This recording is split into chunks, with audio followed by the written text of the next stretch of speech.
Welcome back to Bayona's RC World. In today's video, we're going to be starting on the wing panels for the giant scale P47 Razorback by Plains Revive. So if you like content like this, don't forget to click that like, subscribe to the channel, and share the videos. Let's get right into the build.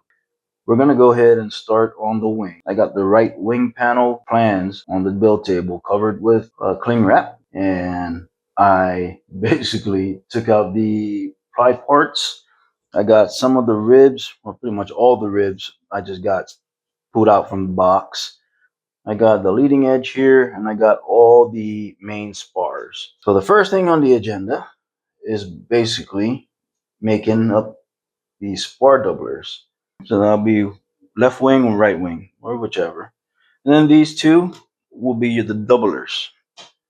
I also looked at this and was looking at which one, and so far they're all the same. They're not bad. They're not bad at all. And so for these two doublers, they're measured at 21 inches. Then we'll cut it here, and then we will bevel it. As you can see in the plans here, we have to bevel it just like that at a slant, and that will get glued onto each actual main spar.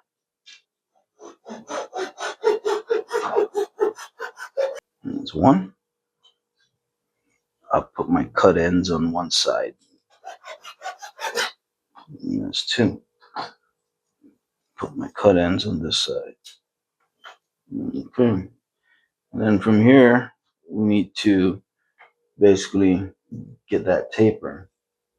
And so what I'll do is I'll put one on the plan, just like so. And I'll get that mark where it's at, which is roughly right there. And then I'll get my square, pop it on there. Make that straight there.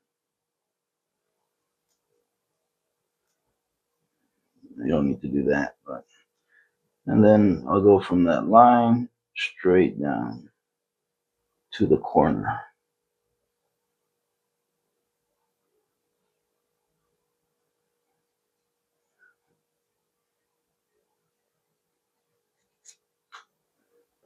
So just like that. And that will give us our, so all this will get basically shaved off, cut off, however you want to call it. All that will get cut out, and you'll be left with that. And we got to do that for all four.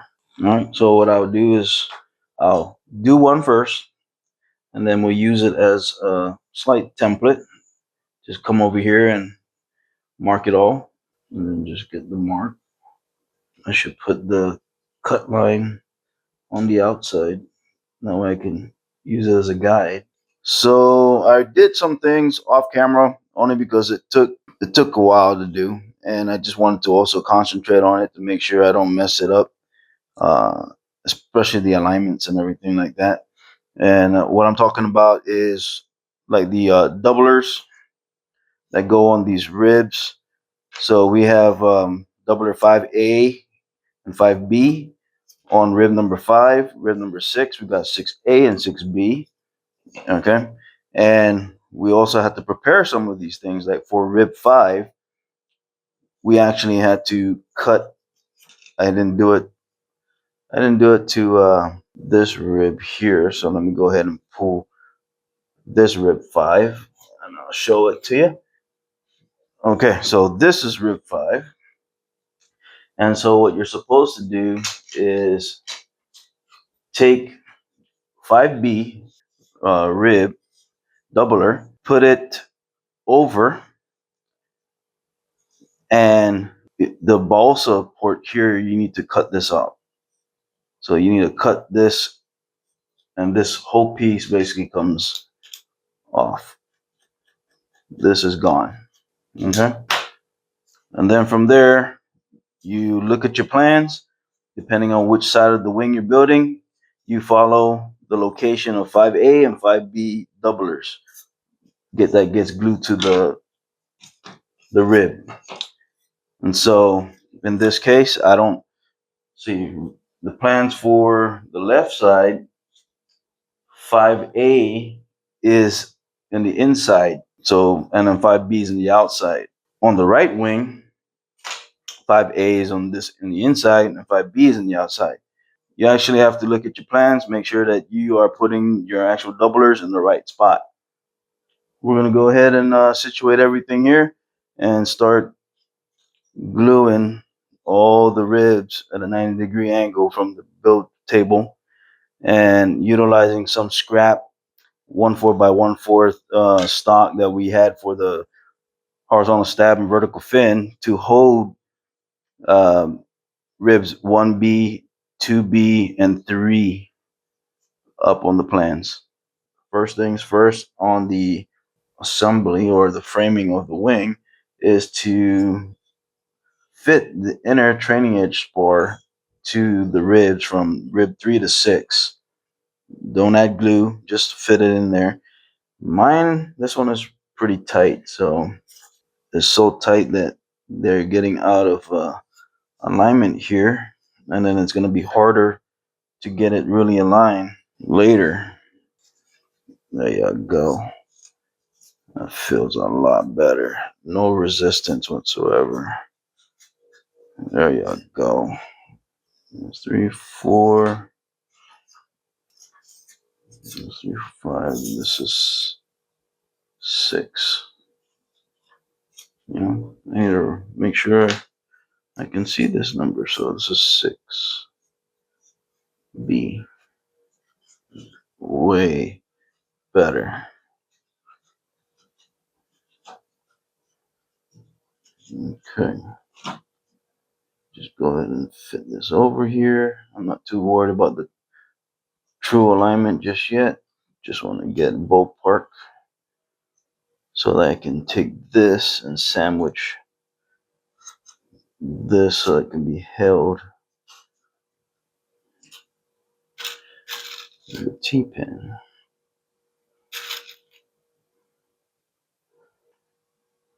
Okay. Move that back a little bit. There you go. Now we can come back and try to get everything all aligned here. Okay, now time to get my square. I'm going to make sure that these things are completely 90 degrees to the build table, just like that. So from here, we're also going to need the outer training edge bar. I wonder if I need to sand these slots bigger. We'll see. Okay, 7A, go like this. Make that a jig tab as well. And then we fit this down in here. So they all get held down there just like that. So far, I don't need to sand this one. Alright, so I'll do that. Do this here. This is the one that's gonna have to get raised up like that. So this one, it's mainly the rib stays on the plans, and everything else gets raised up. It says to place this under the bottom bar at rib 12. This is 3.5. Everything here, all the jig tabs are touching the building surface. Let me go ahead and just might as well. Every one of them has jig tabs, or these little ones. Just make sure everything is 90 degrees. Start gluing. Still making sure everything is touching. This one, I don't think I need all that. I can just use this. Okay. So far, everything is looking good. You know this one's straight because all the way up there. Last but not least, last one here. Make sure that's also, because that one basically will be your wingtip. So that's all glued on. Joiner brace. I'm taking it dihedral. It goes that way. This is going to go on the front. This wing joiner, or this is a forward spar joiner brace. So this is going to go like that. And then we need the die cut 1/8 ply aft spar joiner brace. And that's this one right here. And I take it This is going to go in like such, and a top spar. Before I put this spar on, okay, top spar, and for the top spars in.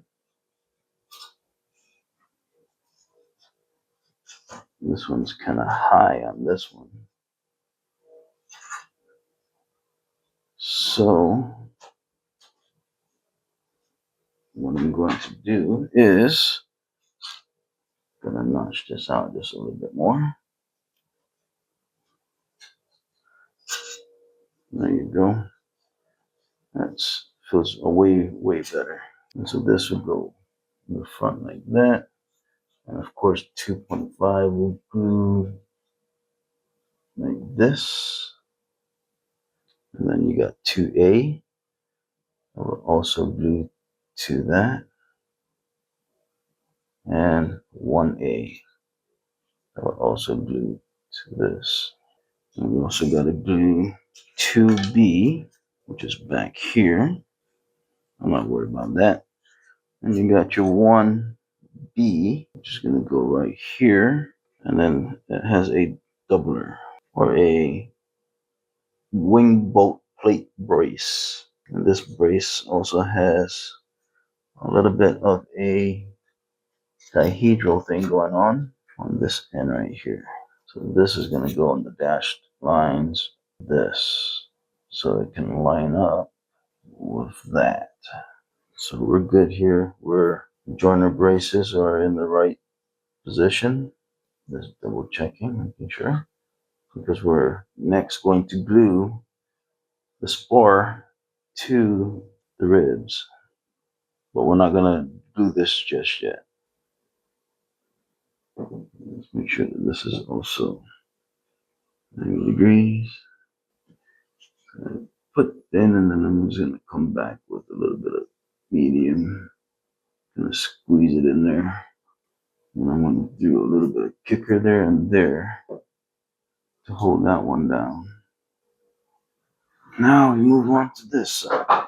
Make sure everything here is good. Everything is still touching the build table.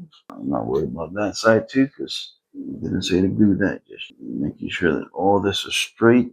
The last thing I need is this to be like that, fanned out.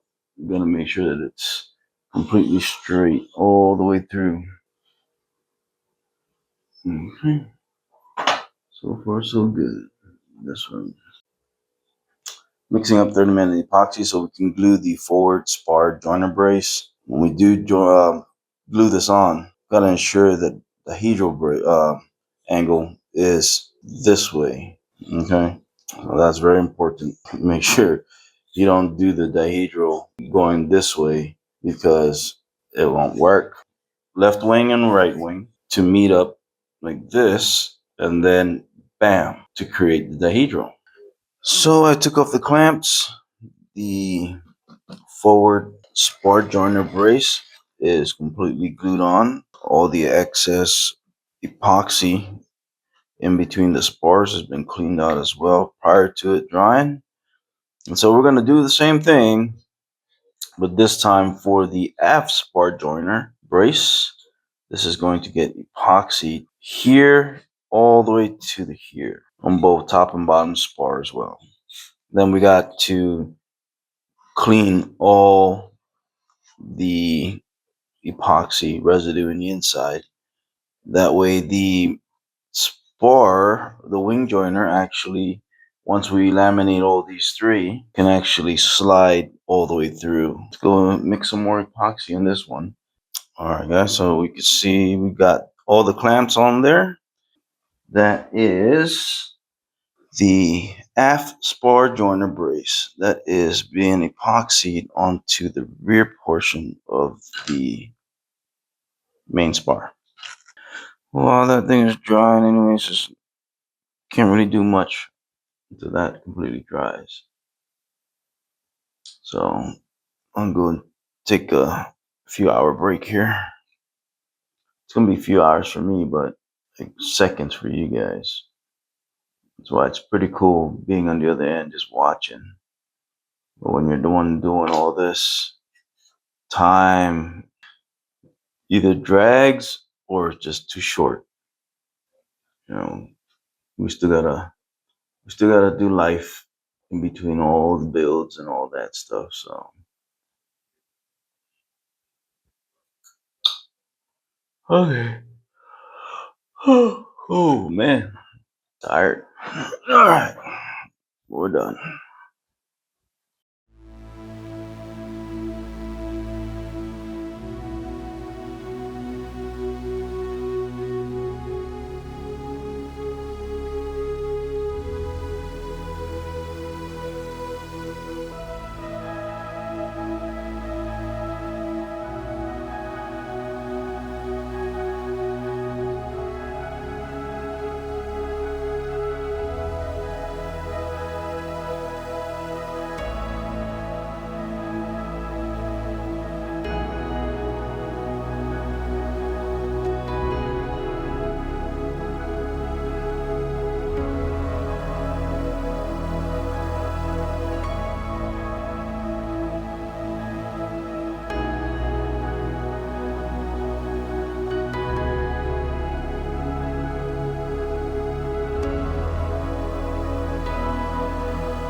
All right, guys, catch up to speed. What's going on? What I've done lately, and so for the right wing panel, I got fitted and drilled. Well, technically drilled first. The ply wing bolt plate. Okay, and so that's drilled out, and measurements located on the plans. Okay, now don't get confused and drill your hole exactly like you see on this plan. Okay, there's nothing on the top view, so you can't really see much on there. And of course, there's nothing on the left wing panel because it's sheeted. And so I'm looking, that's the wing bolt plate right there. So this is the wing bolt plate. And if you're looking at from the top view, looking down, that's exactly how you're looking at the plans right now. Top view, down. Okay. So wing bolt plate right there, it fits exactly in that spot. Right? So where do you see the bolts? To the rear portion of the bolt plate. Okay, so don't get that confused and drill a hole like that and a hole like that. Okay, so verify your plans, double check, triple check, quadruple check if you have to. Also, when you glue this thing in, eventually, when that time comes, don't glue it in like that. Because what that's gonna do is gonna bring your bolt. Here we go. There's the bolt plate, and exactly where that's gonna lead you if you made that mistake. And if you glue that on there, your bolt is gonna completely miss the hard wing bolt block. Okay, so just want to point that out. So make sure when you, first of all, don't drill two holes like that. Drill it like how it's supposed to be mounted on the plane. I don't know why Top Flight did that, but I could be missing something. But based on what I'm seeing, based on the plans, and based on that, okay. So this is going to go in just like so, and eventually it's going to get glued in when the wings are getting joined. And if you look straight down there, you can see the hole there on the plans. Okay. Now it's a little bit off right now because it is in a slant. Because the hedral eventually, when it's brought back down like that, it will line up. Okay. So did that. Use the dihedral gauge as well to situate the rib 1B and 1A. Also glued the dowel plate up front. Also made some gussets out of 1/8 scrap. Okay, and I saturated that with NCA as well. Then I went ahead and I installed the wing dowel bolt plate doubler. Right there. Okay. And so what I did was there is a 1/16 hole that you drill as a pilot hole. And that is basically to align your dowel. That's all that is. Do not drill that 1/16 hole, drill it out to the thickness, the 5/16 thickness of your dowel. Okay. So that basically just gets, this doubler just gets glued to that, this ply, and that 1/16 hole is just your guide to center your doubler. And then from there, I went ahead and we did the wingtip block by the 3/4 by 3/4 by 8-inch stock. And this is the leftover right here for the other wing. And so we cut that. I also made sure I centered it. Okay. And then from there, I'm currently right now finishing up making the shear webs out of the stock that we selected and labeled shear webs in, I believe it was during the stab construction. You were supposed to pull one of the hardest sheet that you can find in that stack and set that aside for your dedicated shear webs for the wing. So that is that. And so far, I have been cutting, measuring and cutting, and I got 5, 6, 5A, 5B, 5, 6, 7, 8.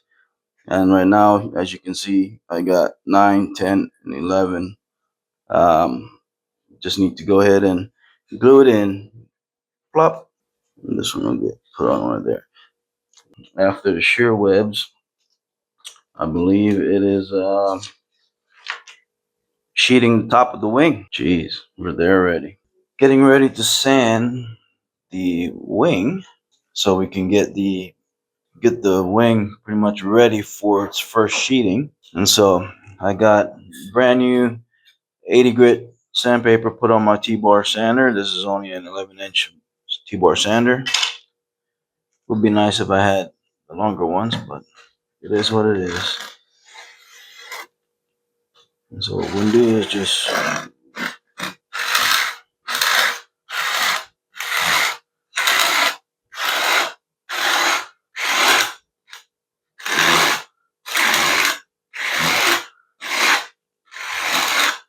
so also the inner trailing edge spar. This one we're also getting this all nice and angled just with the ribs. Sand it to the ribs.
All right, so this is the only sheeting that I prepared so far.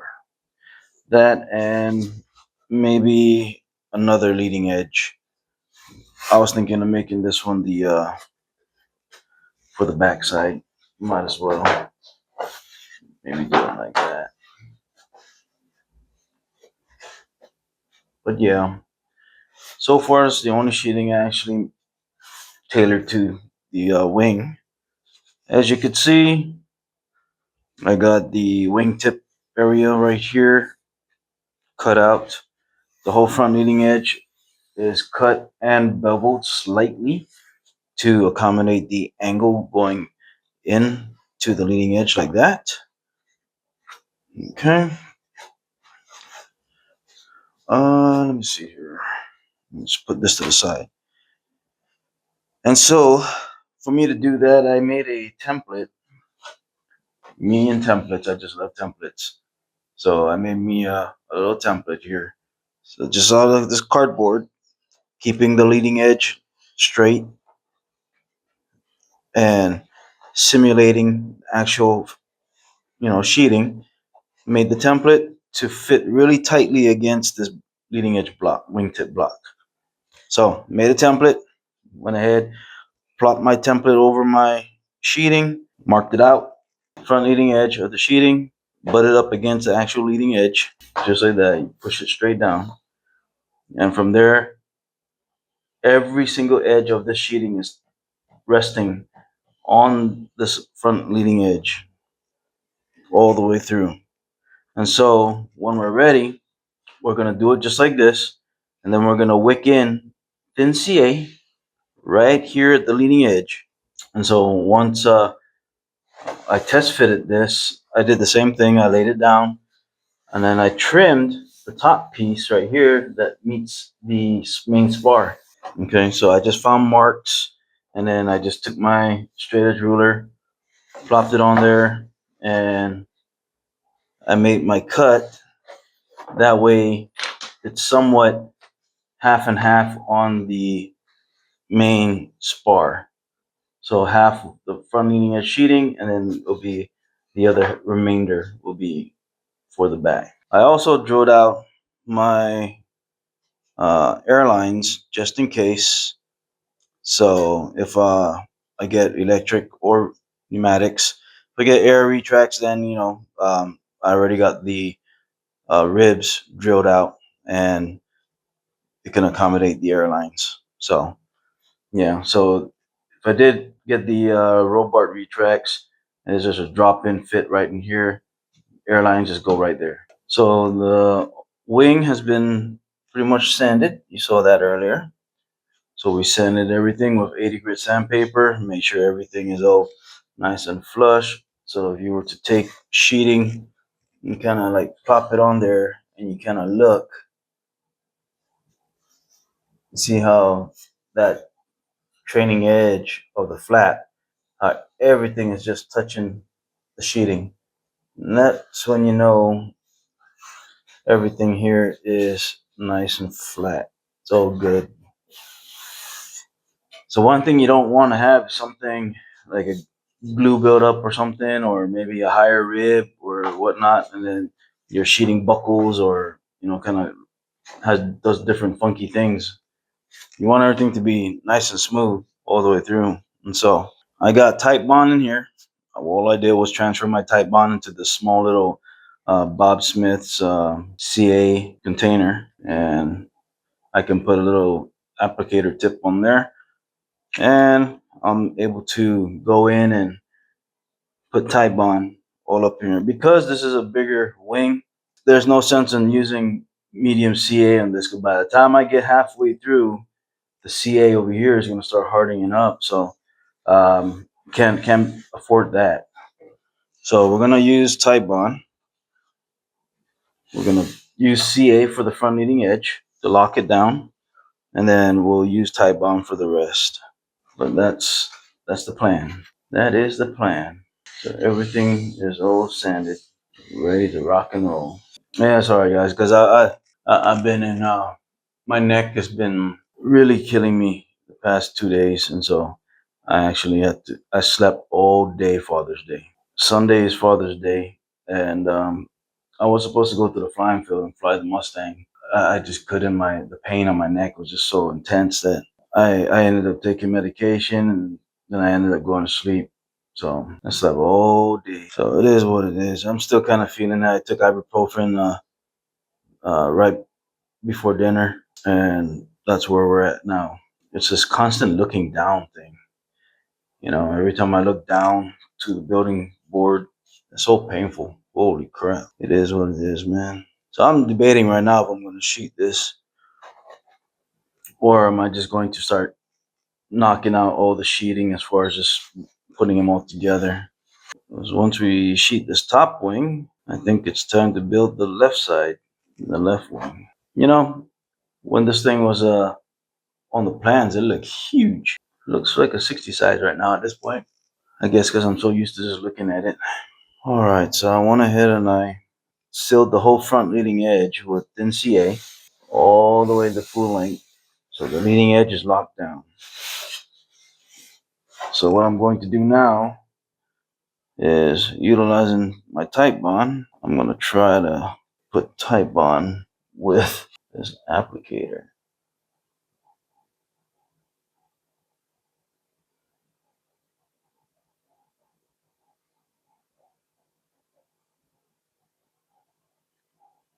I feel like I'm going to be here for a while.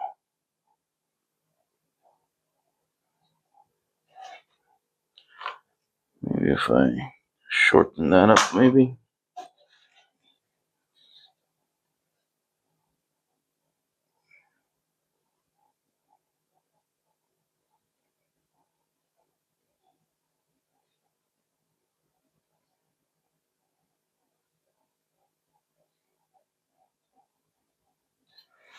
Definitely going to be here for a while. Let me see if I could do this like this.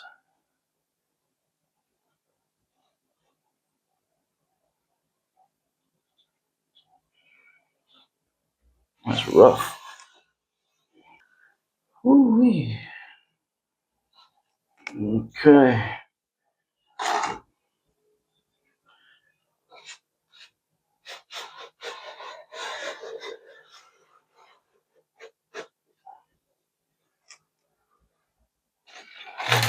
So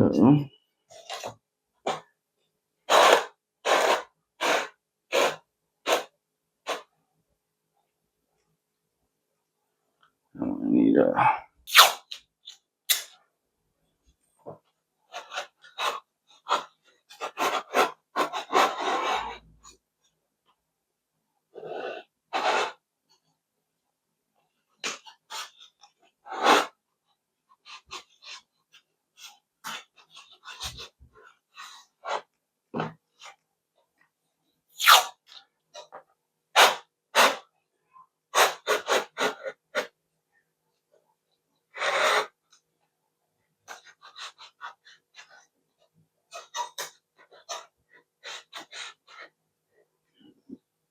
just hoping this all stays down the way I want it.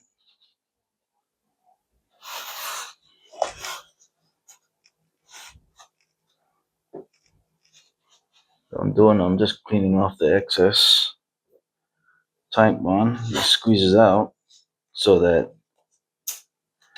the sheeting won't be obstructed. And then again, we can just easily sand this whole area when we're ready to sheet.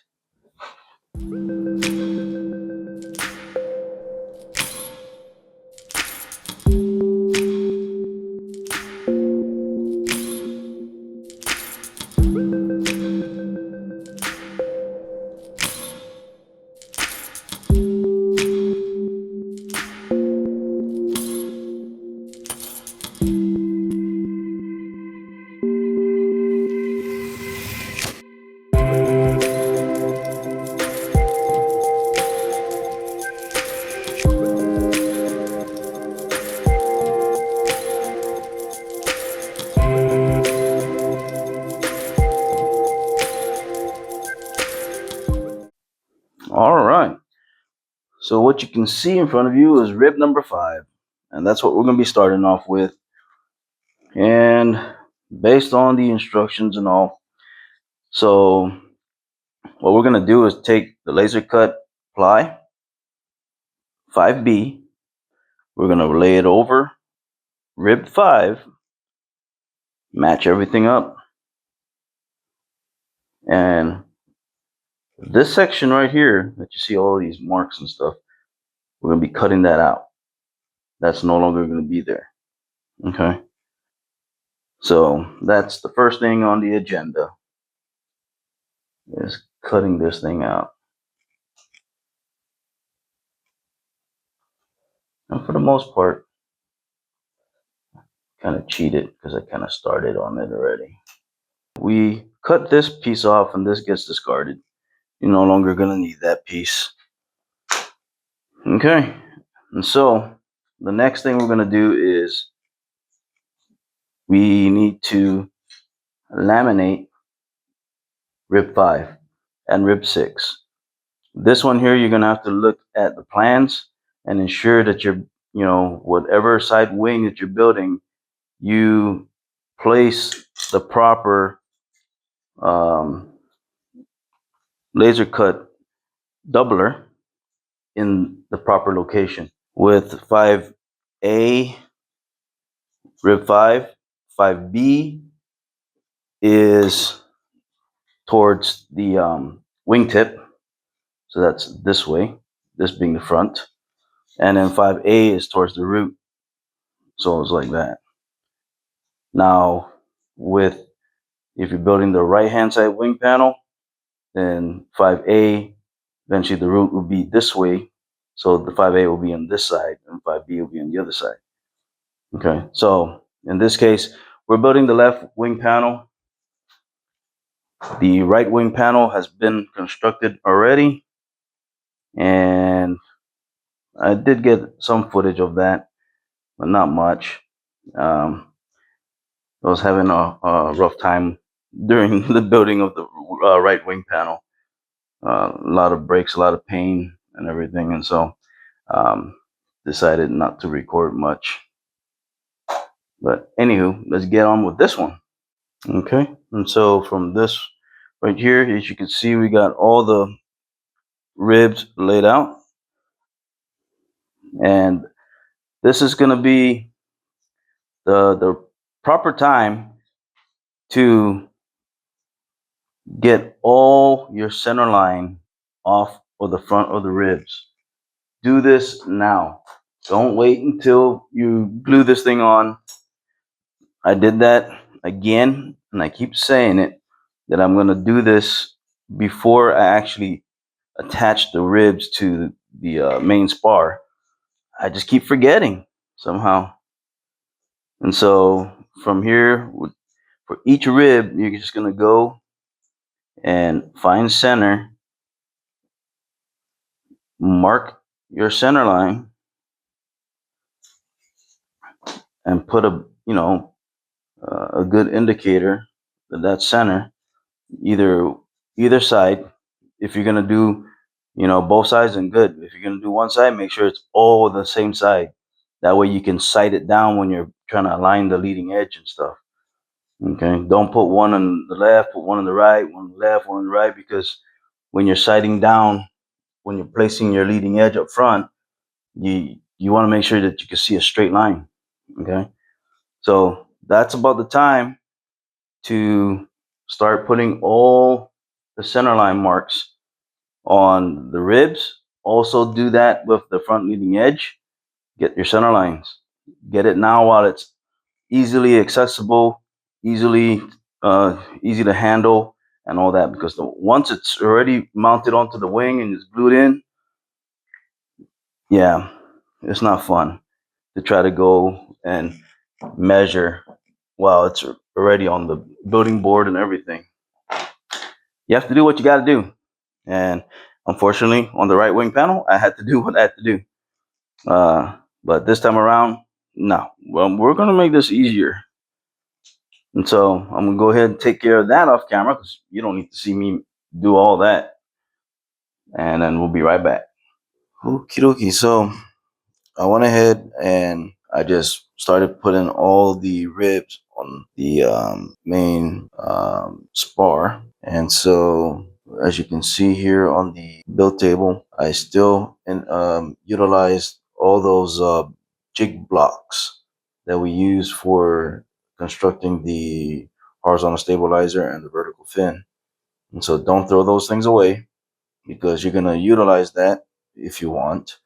I prefer doing it this way than to stick the T-pins through the jig tabs on the ribs. That's just my preference. Doing it this way, I can still, once we get to the sheeting part, we can remove some of these T-pins that's holding the main spar, and we can still remove the whole wing panel off of the build table and still put it back down, still locking it into the jig tabs that we have situated here.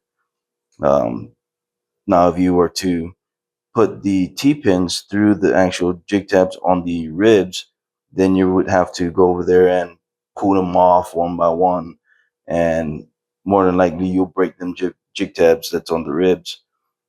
So to just prevent that, just doing it this way, holding it down, I can lift them up. If I need to remove the whole wing off the table for some reason, and then it's easy to do with this, because all it's doing is sandwiching the ribs together. Back here at the jig tab areas. Okay.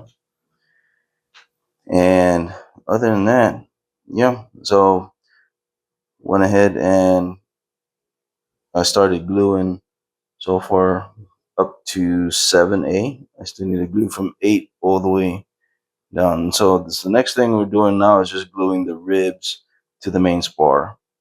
Then after we do that, after all the alignment is good and everything, okay, then we'll glue the inner trailing edge spar and the outer trailing edge spar to the ribs itself. Now, when you're gluing the inner rib and the outer rib, well, it's mainly the inner rib because it kind of flexes this way and that way. Make sure before you glue it, take your straight edge ruler, place it on top, and make sure that it's all aligned all the way through, especially that's how you're gonna glue it.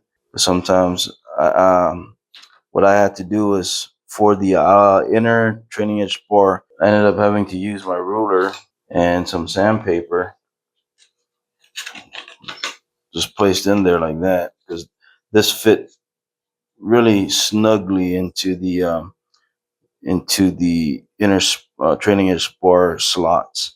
I had to kind of widen them up a little bit because they were just way too tight. They were crushing the ribs, and it being so tight, it didn't give any leeway for it to be able to get into this angle, and so that it was causing so much binding that this was kind of being held in different positions like that. And so I learned that from doing the right wing, and it's a good thing that I did this. I placed the ruler over there because I had in the middle, it was bowing slightly because these were kind of pushed forward. And so before I actually glued that on, I made sure that all this is straight because your sheeting is going to go halfway onto this inner trailing edge spar.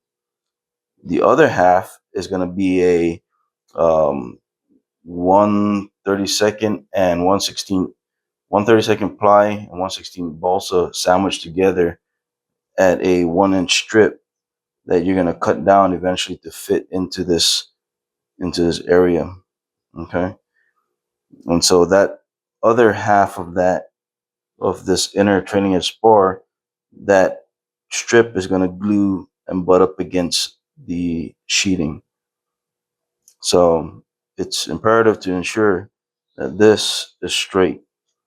And the same thing with this one right here, because it just plops straight down onto the ribs, but still, just come back. Doesn't hurt. Just to double check, make sure everything is straight before everything is glued in place. And that's just to ensure everything is, straight and true before any glue is placed on to the ribs and to the, what you call it, the spars. And so from here, I'm just going to continue gluing this on here. And so we got this is the forward and the aft spar joiner braces.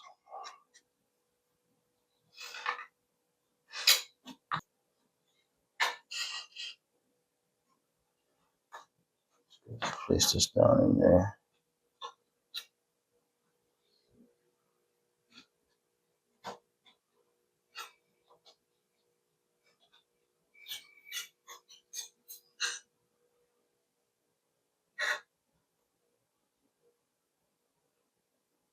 Okay.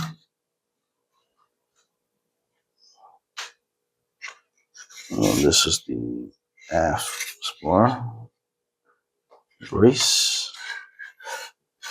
This goes in the back, just like that. Cool. Because after we glue this down, then we're going to epoxy these two. First, we'll epoxy the front spar joiner brace, and then we'll do the rear, just like that. Okay. Okay. Yeah. So next is basically gluing the spar to the ribs. These got pretty big gaps, and so I'm gonna fill this gap with medium CA in there just to hold it better.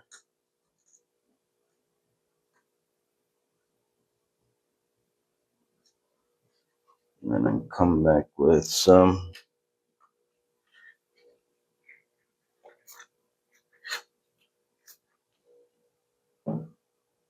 kicker just to start holding that down. Okay. Just making sure that all these ribs are still touching the building board. So from here, what next thing to do is we're going to glue, after double checking all the jig tabs are still touching the main building board. We're going to glue this outer trailing edge spar to the ribs, and then from 12 to 7B, and then from there we're going to go from 7B all the way to 2D, gluing the inner trailing edge spar.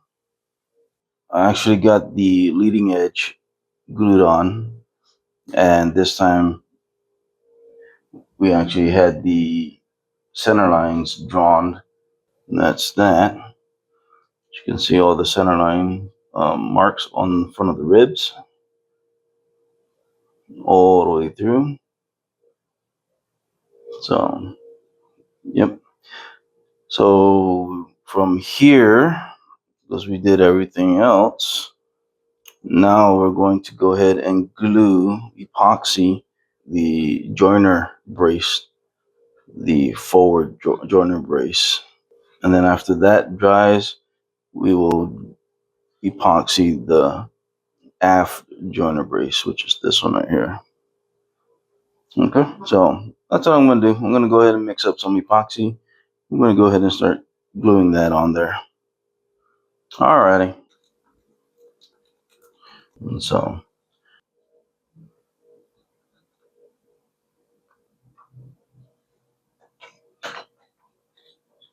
make sure you put this in the right direction. Let's remove this, to be honest, to the side real quick. Just like that. Just so I can stick this down in there. There you go. Now I can push this thing back in. Okay. Let's see, we got so much epoxy down there. Let's see if I can use the brush, kind of clean it off. Okay, so we're gonna make this, line this up. I'm gonna go ahead and clamp this. So I'm gonna start clamping this right here. This will be my first one. To hold that down.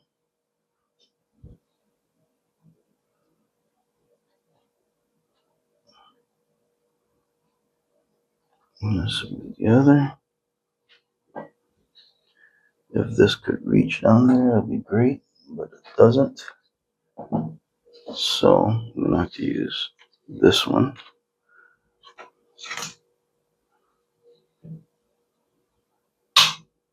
Okay. Doing that, I'm gonna clean off all that excess that's coming out from the opposite side here.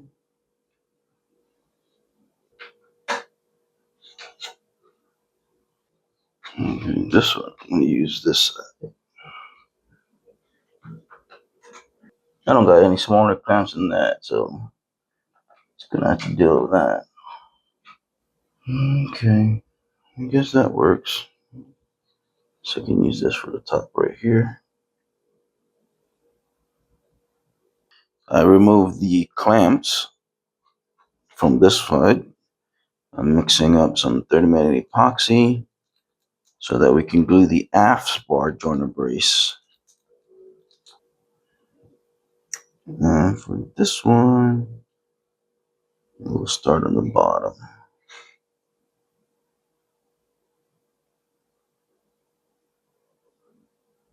And this aft joiner brace goes all the way from 1B to 4.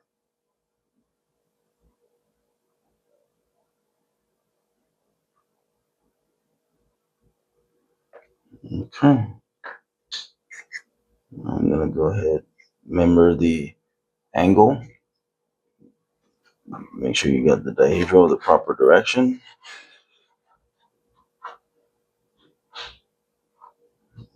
Okay. It's going to put the bottom clamp.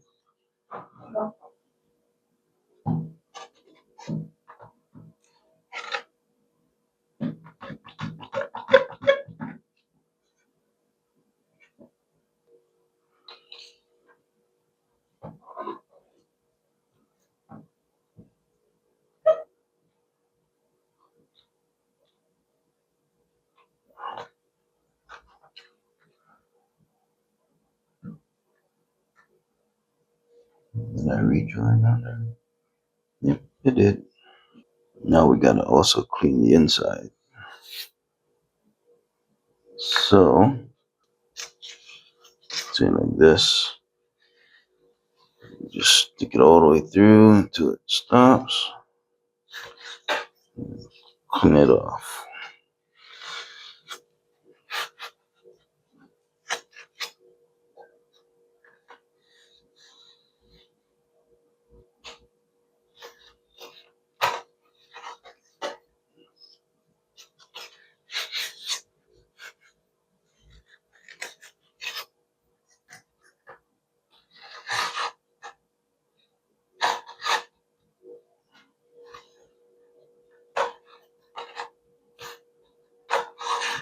Okay.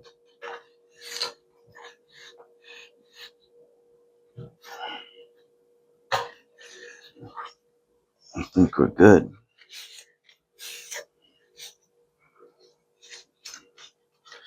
This is a good time to utilize this excess epoxy. And we'll just epoxy this so we don't waste it. It's probably not going to be enough to do all three. But even if I could just do one at this time, it'll be okay. That's not even the one.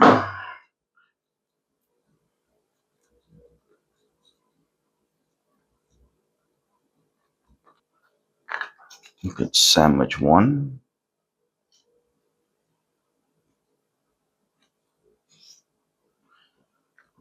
Put it over my cling wrap here.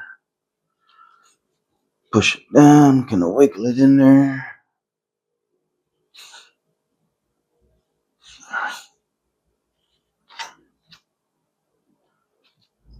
There you go. And just like that, just in the meantime, utilizing the excess epoxy that was mixed. So we got the dihedral brace or dihedral joint wing joiner. We just need to epoxy one more on there, and I'll wait until it's time to mix up some more epoxy because we're gonna use the epoxy to glue these two doublers onto ribs 2 and 1. So this one here, this is 1C. So 2C, this one's gonna go in here just like that. Oh, it's gonna get glued in there.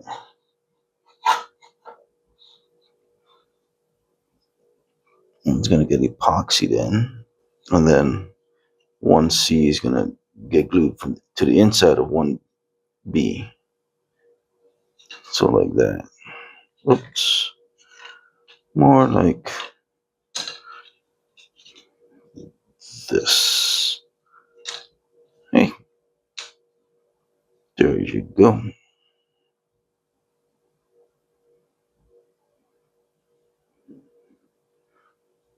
Yep. And this is gonna go on just like that. And what that's for is for the wing bolt plate to slide through. All right. Wait for that one to dry now. Now, as far as the actual framing up of the wing panel, I'm not really showcasing every step-by-step type deal because majority of this is just pretty self-explanatory, even for a beginner. Now, if there's something that's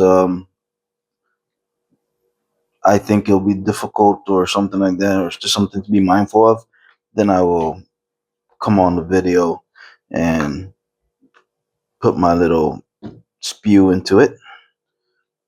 But for the most part, everything here is pretty basic, even for a beginner. And so what I'm doing now, I'm just mixing up some epoxy, 30-minute, because we're going to epoxy doublers 2C and 1C. That goes directly in here. Okay, and that's for your wing bolt block plate support. And then the leftover epoxy, we're going to go ahead and finish up doing the wing joiner. Since we already epoxied two of them together, we'll epoxy the last piece and we'll at least call that done. The instructions don't even call for that yet, but we know that at the end, those three pieces are going to get glued together. So might as well utilize the leftover epoxy and glue that together. And so from here, as you can see, we got the dowel plate on. I also have um, these gussets made by with 1/8 scrap balsa. So we got that on there. I also glued the dowel plate on. Okay, and then of course 1A, 1B, and also the wing bolt plate brace back here. That was all after the spar joiner brace, the aft ply spar joiner brace was completely dried. Still got to go ahead and glue the ribs to that brace, but we'll do that after this. Just giving this 30-minute epoxy good mixing. Okay, so we'll go ahead and place our plate in here, and that will fit all the way through, just like that. And we will use the epoxy to glue this on, but we will remove this plate, the wing bolt plate, once the epoxy is, and we clamp this down. So this one's going to go this way, and it's going to slide in there just like that. So now we're just going to use the leftover and epoxy the last. I mean, of course, after it's all said and done, we'll just run some 80 grit sandpaper and sand the perimeter of it. We'll call it good. And then from there, we're pretty much done with the framing of the wing panel. And from here on out, it's all about preparing the sheeting. Well, after, I forgot, two more steps here. And that's the tip leading edge and the shear webs, especially the shear webs, the most important part. That's the last two. So it's basically this sheeting, right? I mean, this block here, it's going to go to the wingtip leading edge right here, and then shear webs. And so the leftover that we used is what we're going to use to finish up the shear webs. And this one is the one from the right wing panel. This is a 3/32 by 4 inch, and I believe it was by 30 inches long. And they said to, instructions said to select the hardest one. So out of the stack of 4-inch sheeting, this is the hardest and the toughest grain that I found. So that's what we're using for the shear web.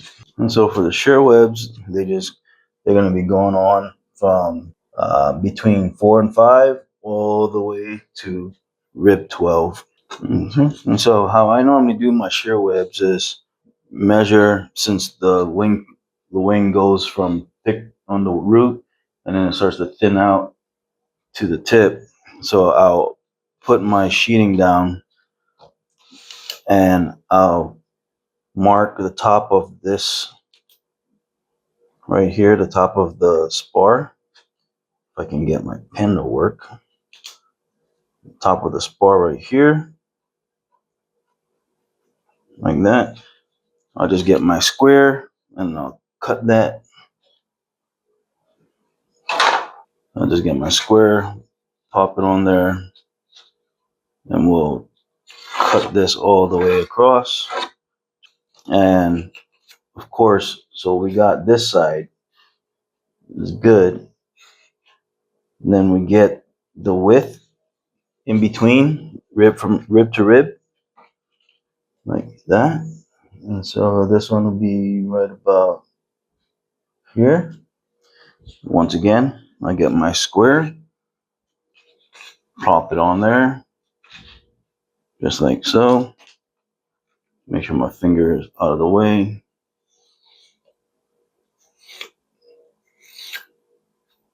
Just like that.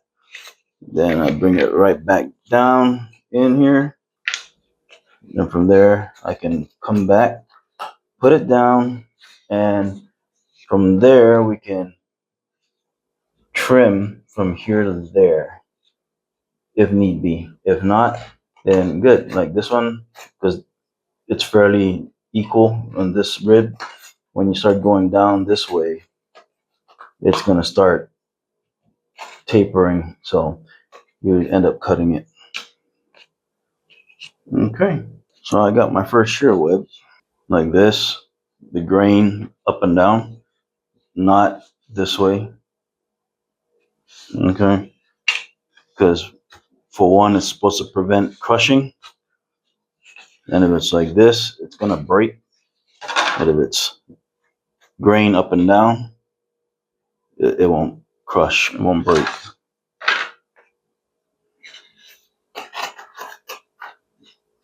Yeah. So that'll be my first one. So I'll continue doing that all the way down. And because I use my square,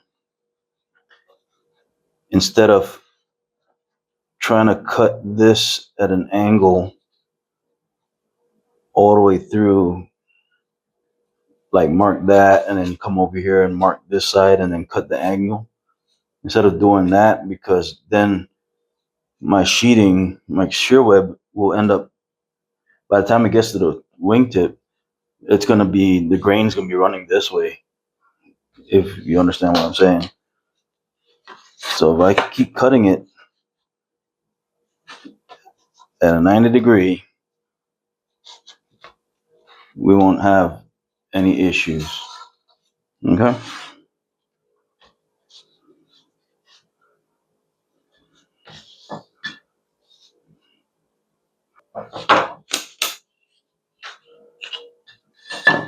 Come back here, measure for the thickness, rib to rib. And then from here, you will see now this is where it's going to get trimmed. As you can see that. A little bit of sanding on this one because it's not much. And boom, bingo. And since I actually have majority of the wing all in these jig tabs, the wing is not going to move on me easily. So I can go ahead now and remove the T-pins that's holding the main spar. We don't need the T-pins there anymore. And I'll just continue going down the line, cutting my shear webs. Okay, the last shear web. There you go. Pretty much all the shear webs are done. Now we just need to glue them in. So what I'm doing is just basically cutting out the flaps and ailerons. And so I did the top flap. This is for the left side of the wing. I did the ailerons. So this is the top, this is the bottom aileron. And then right now I'm cutting out the, this is going to be the bottom. Yep, it's going to be the bottom of the flap. And on this bottom piece, you have to add a real thin piece of 3/32. So I just added this strip right here. The 4-inch sheet is too small. It's just shy of the this corner right here. So you have to just glue a small strip there to compensate that. And so of course I did that already. And I didn't use type on for that one. I just used CA.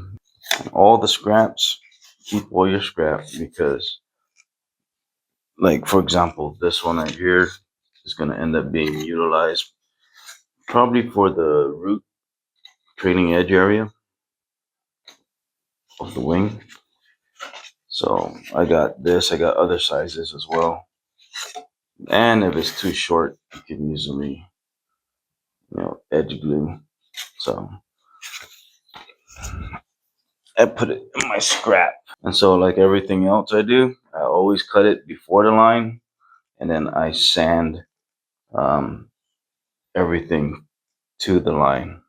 Also bevel this, and so it's roughly about 1/2 inch from here to the bevel mark.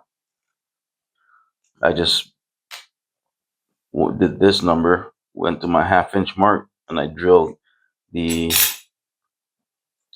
bevel gauge that we use for the elevator and rudder. And by utilizing this gauge, I can also do the same thing by getting now a 1/2 inch mark bevel line straight.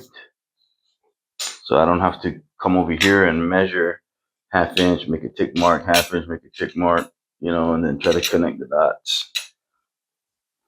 Just use your bevel gauge. Just mark out 1/2 inch. And we can do that. Pop it on there, put your pin, and we'll be good to go. As a matter of fact, let me go ahead and do this one.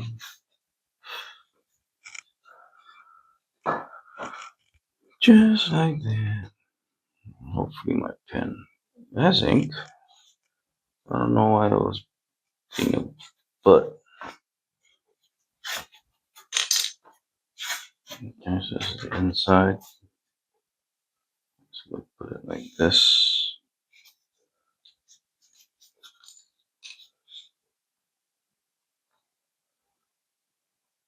Start off over here.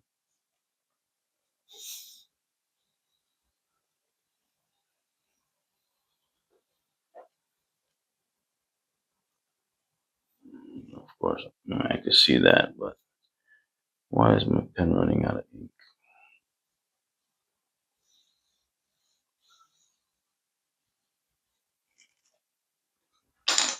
There we go. We're gonna talk about the sheeting portion of this build. Okay, for the wing. Now, as you can see on the table here, we got the wing. This is the left wing panel. This is my template that I made from the right wing panel. And mainly this template is to concentrate on this wingtip leading edge. How it kind of comes in this way off of the rib and then into the actual main leading edge.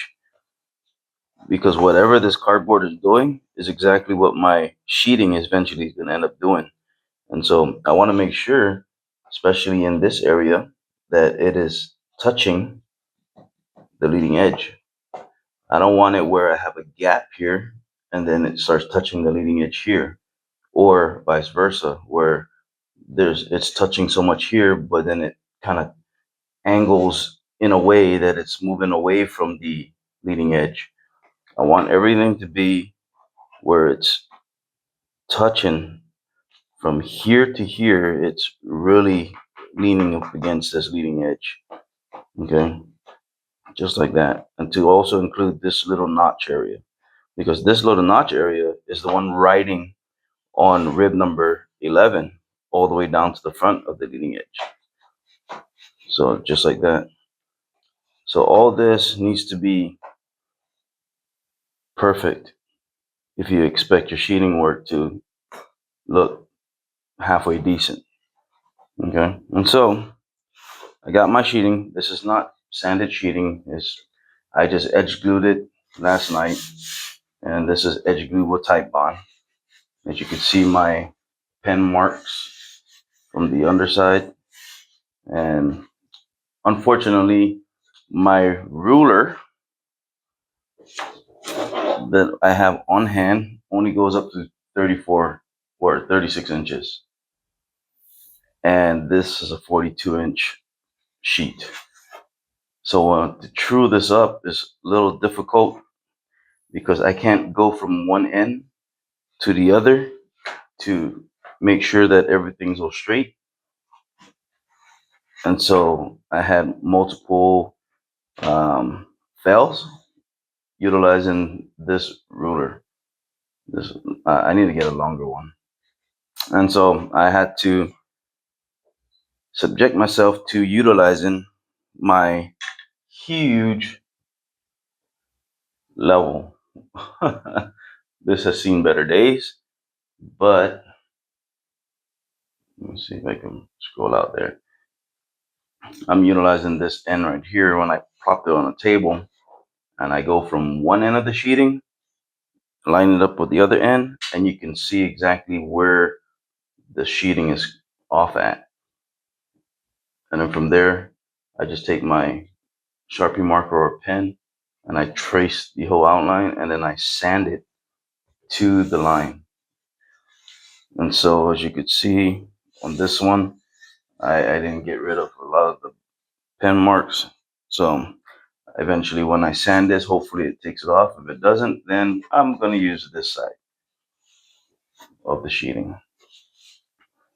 And so these are the things that, you know, you're not going to see because it's in the inside of the wing. All you're going to see is the finished product, which is going to look really nice. And then you think, you know, I do good work. It's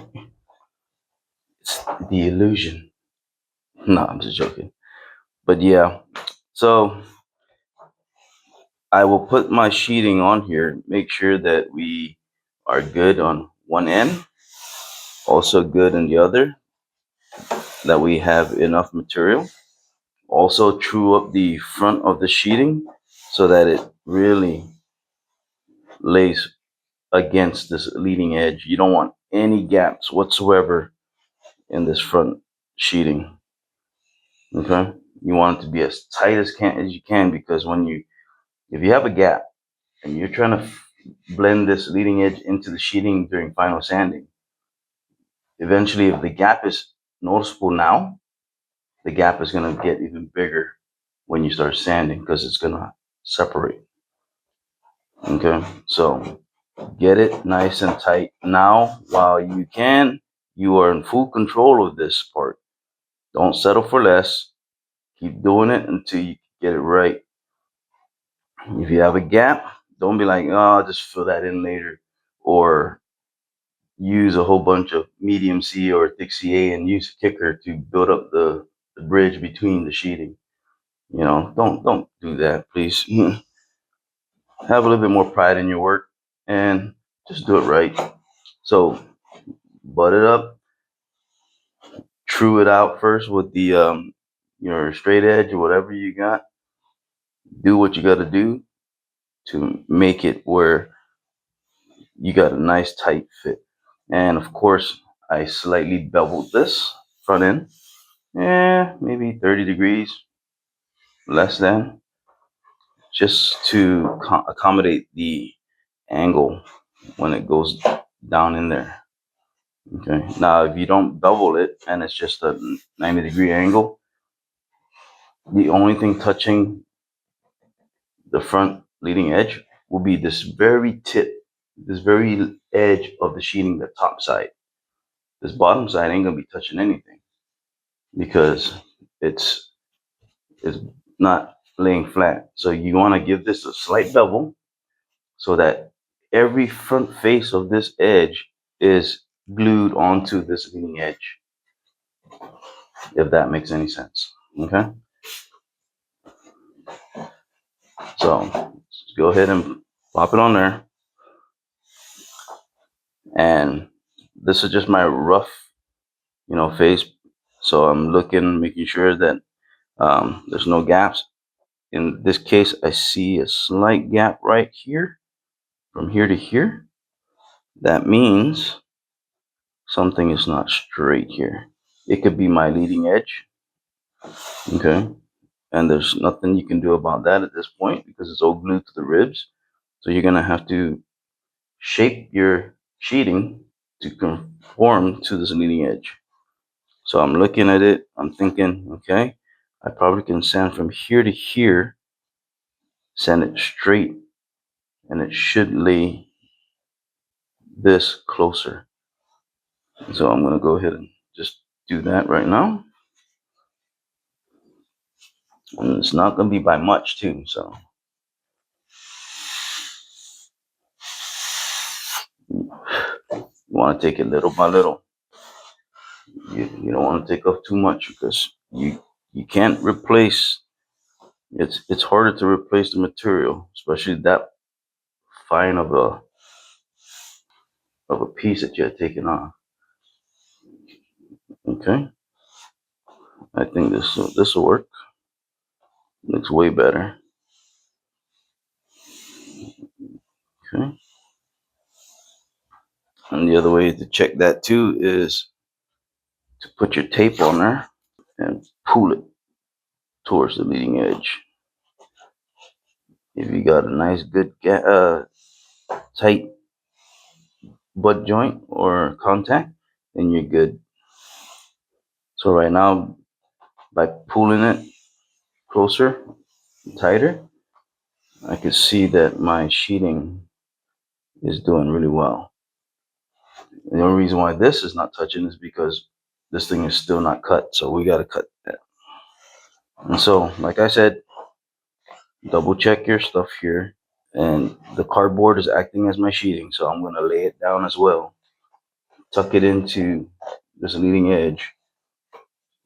Just like that. Look down. Make sure that it's still touching. Okay.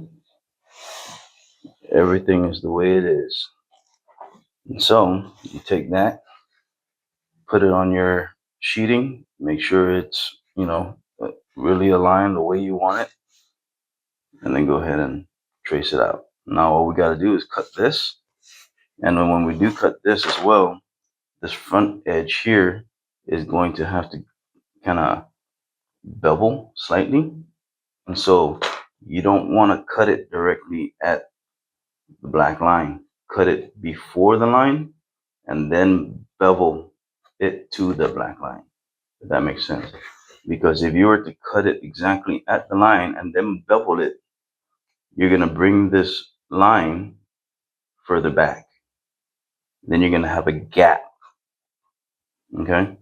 So cut it before the line, put that little bevel to the line, if that makes sense.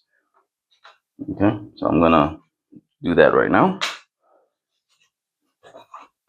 Now, this piece that I'm cutting right now first, this one is exactly at the line because it has to line up with that. Okay?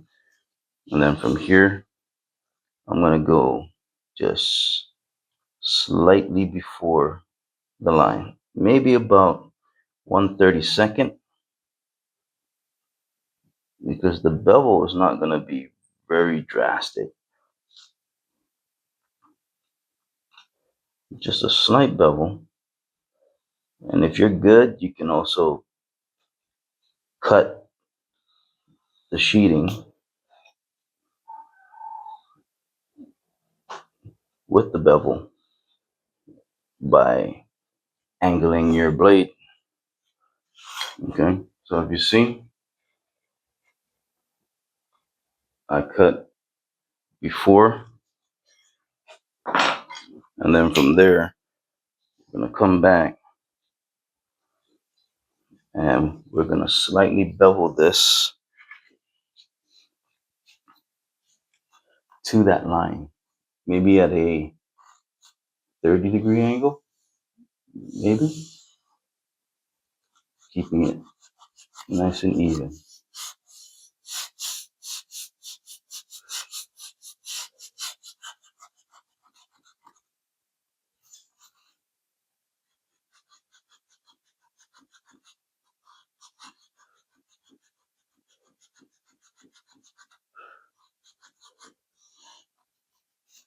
Okay.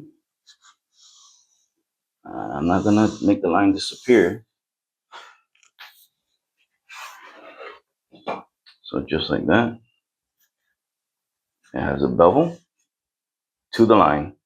When you cut it before the line, you're giving extra material down here so that the bevel can continue up to the cut line. So when you put it down and it tucks in, just like that, you have a 100% contact, the whole leading edge of the sheeting to the actual leading edge block, just like so. Okay. So if you don't bevel that, like I said, you're only going to have, and here's an example. Give me, this is an example right here. This is your leading edge. This is the front. So let me see if I can see what I'm doing here. There you go. If you don't bevel, this is a 90-degree edge and it gets glued down. Just look at that gap. Look at that gap running all the way down in the inside. The only thing glued to the leading edge will be this top lip.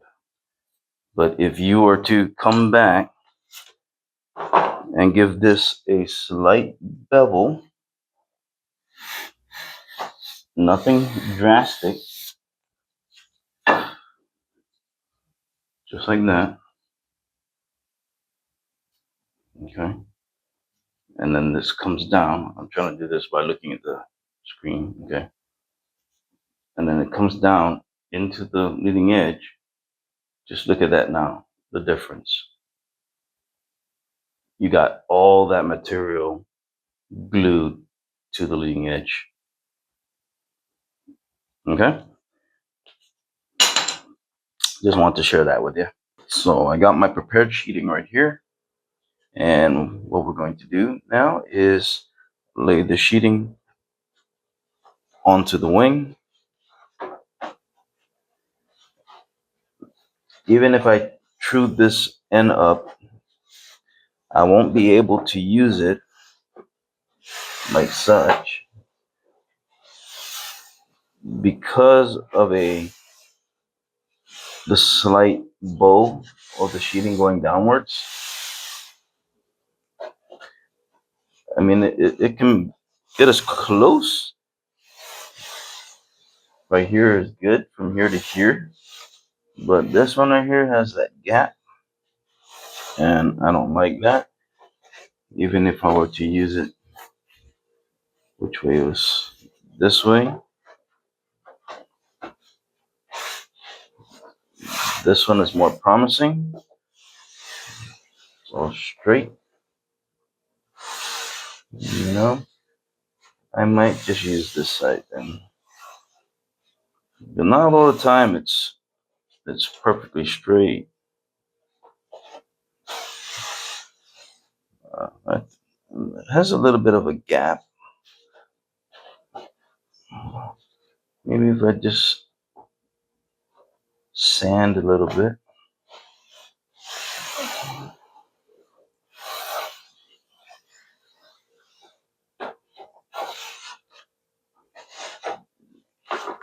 What we can do is we can sand this piece right here. Just take your sanding T-bar, make sure you're straight up and down.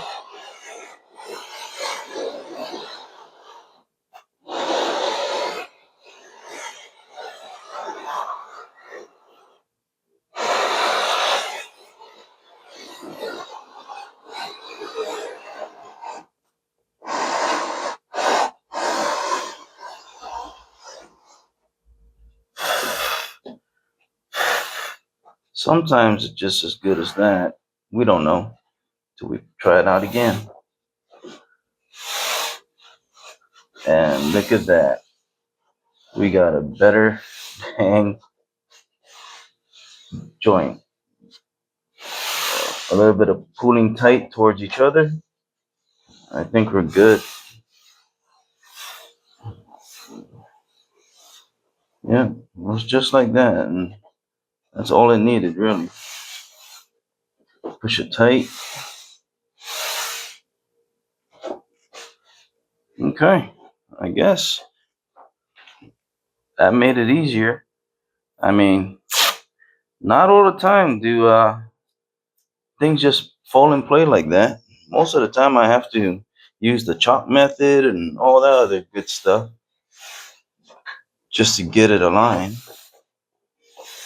Okay, so making sure we have enough material on the ends. I'm going to go ahead and put my tape right here.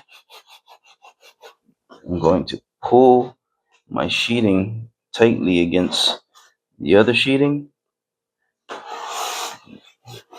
like that.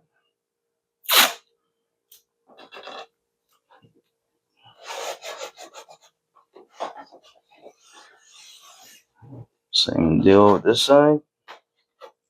I'm just pulling the sheeting, get it nice and tight with each other.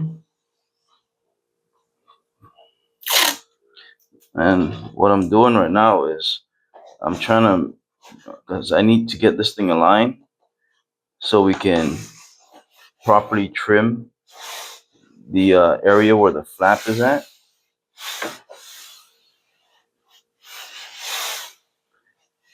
Oh yeah, okay. This is what I was talking about.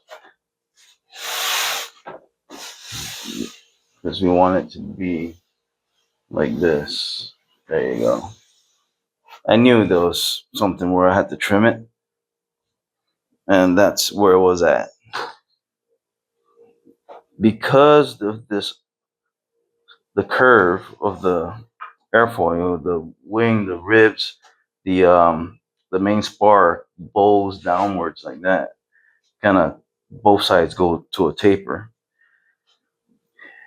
If you use the sheeting this way, straight ahead, without uh, making this cut right here properly, for example, this not being cut at all, this is just straight, it will butt up nicely here, but when it's time to push the sheeting down to the ribs, you see how it's bowing up here, and then it's like a lot of excess right now, and you can still do this. You're just gonna have to wet it, but I just don't like it where the sheeting is. You have to manipulate it that bad just to. I prefer it just so it lies straight. So if you just pick it up, let it drop where it lays, and from there to there. Now look at that. There's no bowing. Okay, there to there. Might be even further up, like right there. That's pretty relaxed. So this is how much we're going to remove from right about here to right about here. It's not much. It's just a real thin piece, but it goes a long way. You just got to make sure everything is pushed down.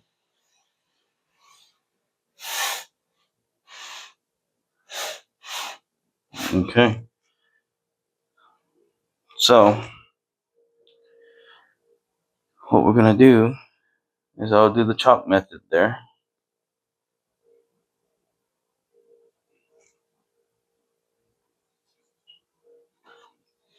That's roughly from here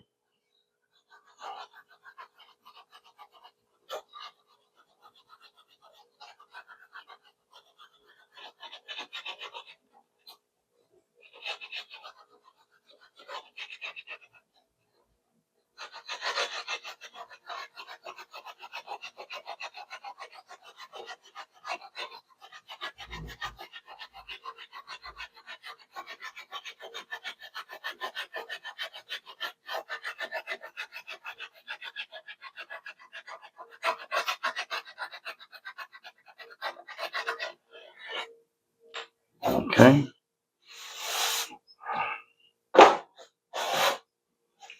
Need something to help me out, keep it straight.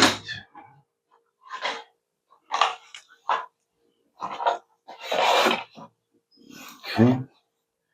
So I'm gonna put this down just like so. Drop it where it lies. And then from here, I'm just gonna push.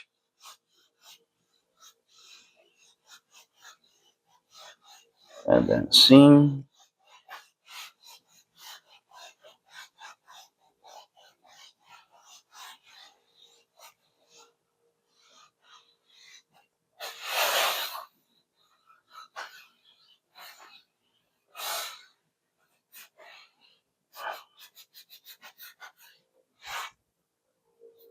Okay.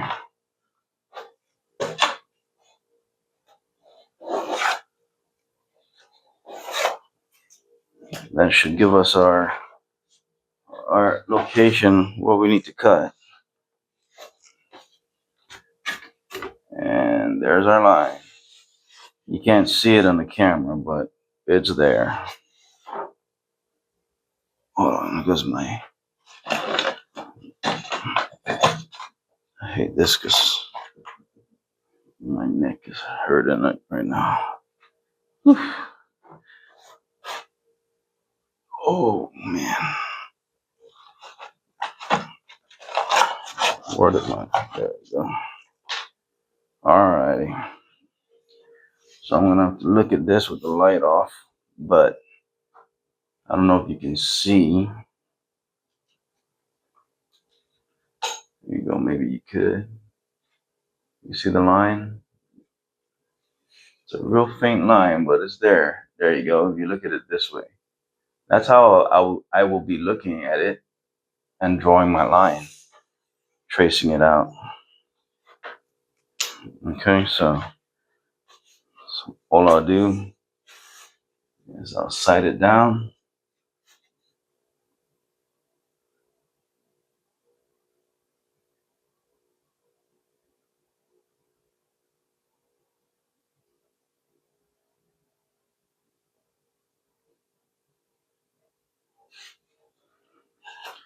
And what did I say before? It doesn't have to be straight. Because what? The T-bar sander is the one's gonna sand it straight for you.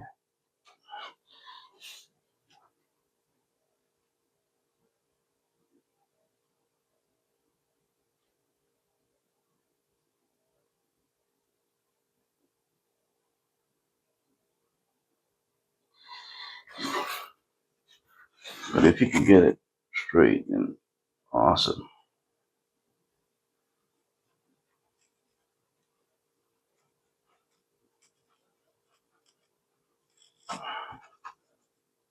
And if you ever shot, rifles before, I'm holding my breath, taking my aim, squeezing the trigger. All right, so there's my line. I'll go ahead and trim that close to the line, and then the rest of the way, we will use the sanding T-bar.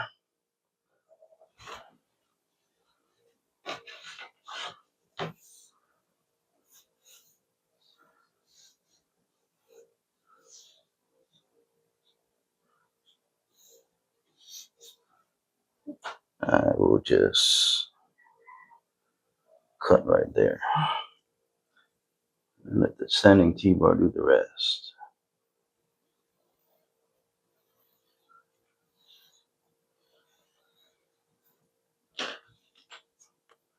There you go.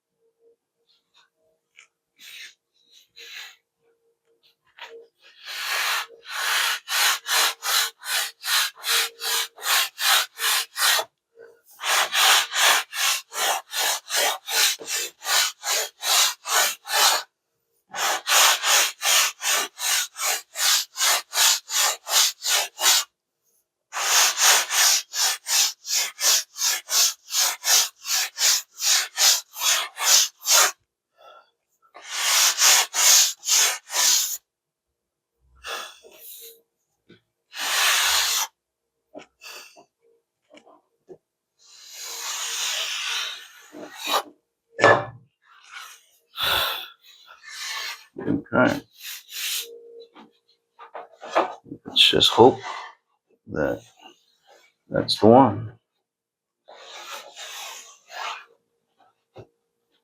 Okay, keep it nice and tight. And where it lays. Perfect.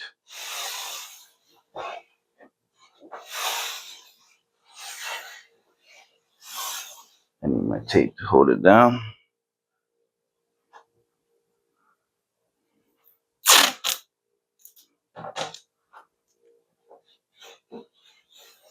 I should have marked my ends. How far was it at? I think it was about here.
Okay. Something is not mathing here. So why am I getting these bowing?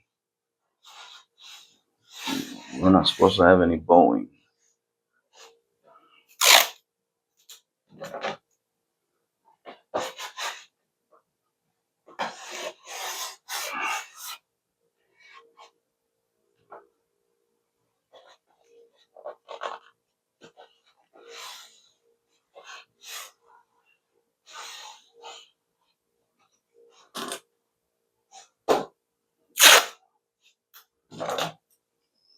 It's okay.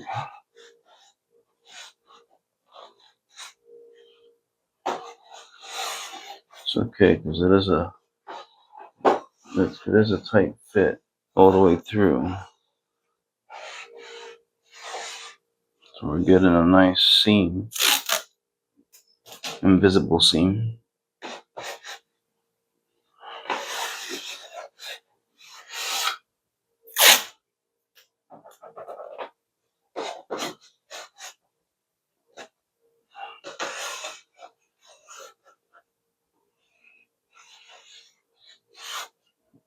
Okay. I'll just put one more tape there just to keep everything nice and tight.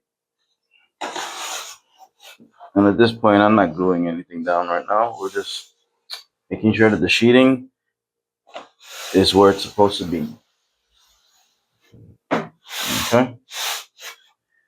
So from here, what we're going to do is remove the wing off of the build table, go underneath, and trace out this trailing edge.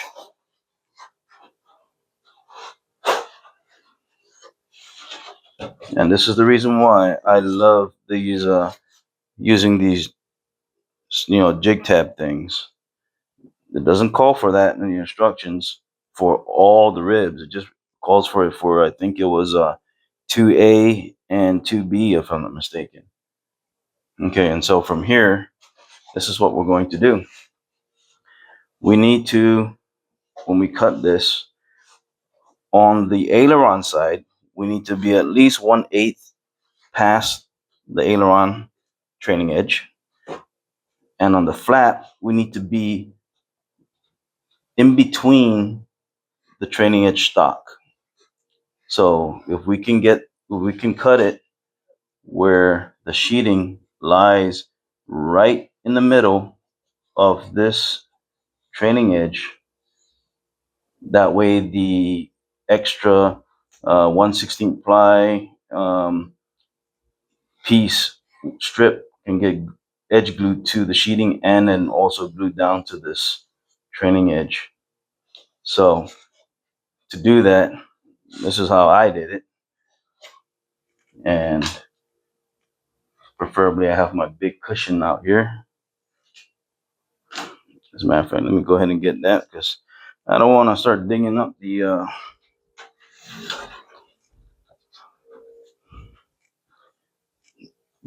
anything. Okay. So also just got to make sure that you're making the sheeting lie as flat as it's supposed to be.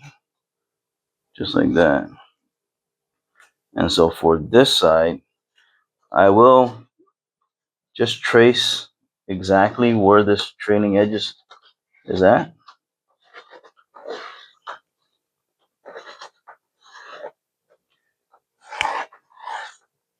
And then what we will do is when it's time, when we pull this thing off, we will just measure 1/8 away from that line that way, and that'll be our 1/8 mark. On this side, however, I will trace the line all the way to the end, and then we will cut in 1/16 of an inch.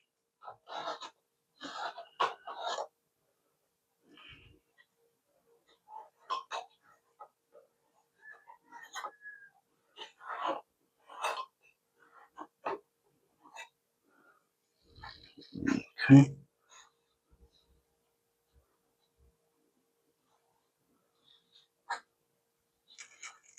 All right. Now don't forget to do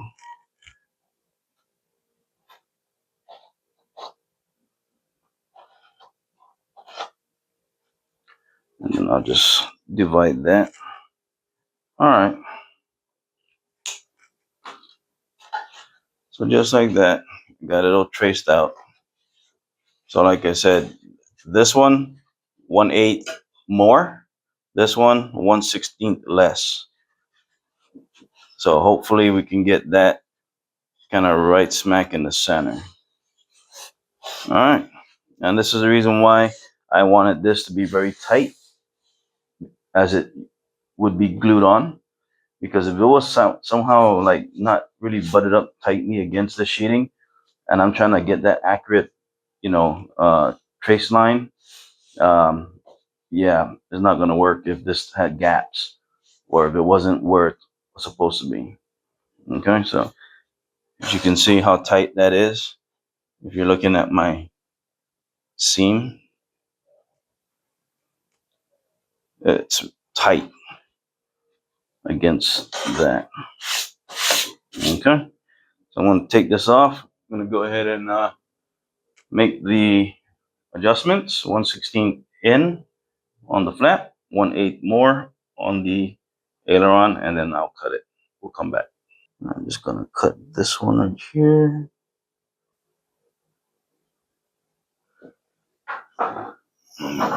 Go this way. This is awkward.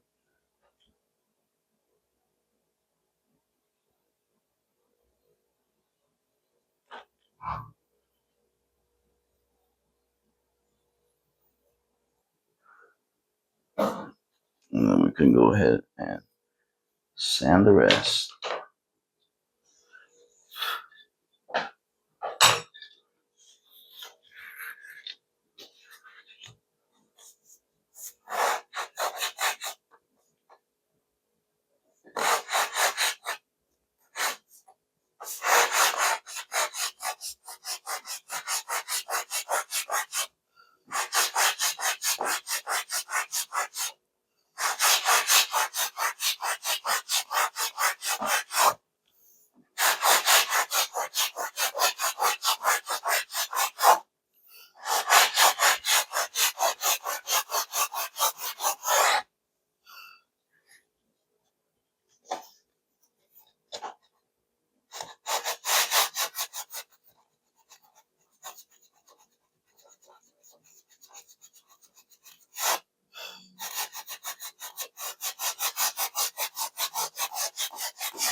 Okay,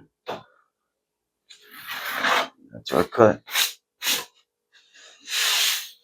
And once we put this over, everything should fall in place. Should.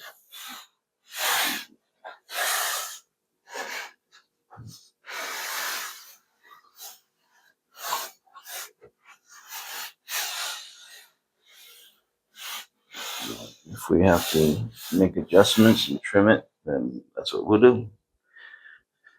Like I said, it's always better to do small, fine adjustments than to try to do everything all at one time.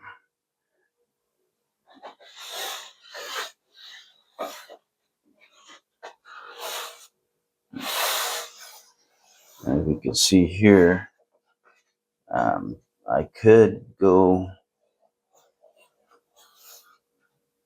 you know what, I'm actually pretty good there. I could sand it a little bit past the black line. So I just sanded it to the line. I can now actually sand it a little bit past or to the other side of this line. Get that done, and I think we'll be right on the money on that one. Okay.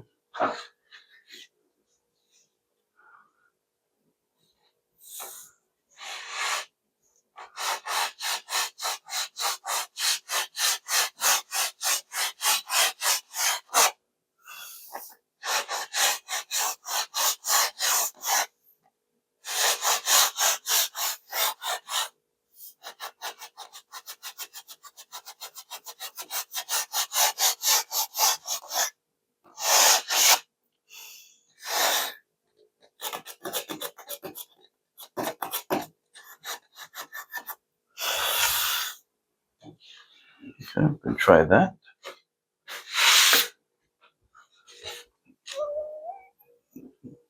Like I said, little by little goes a long way.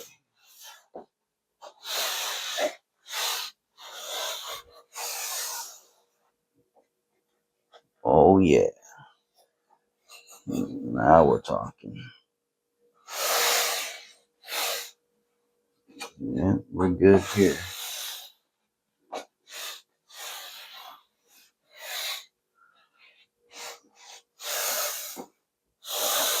This side can get cut down just a little bit more. So from about here over, just a hair, just a hair.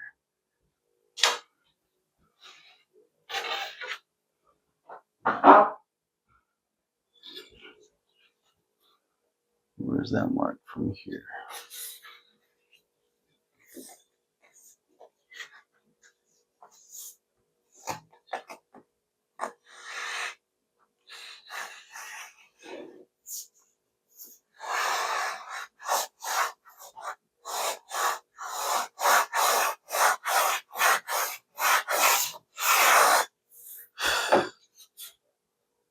There you go.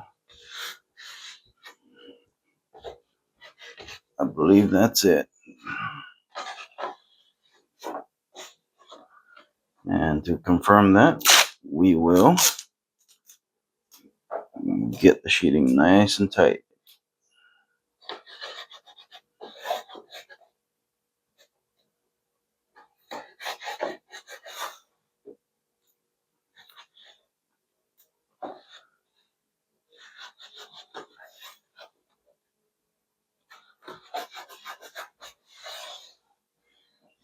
Okay. Now we're talking.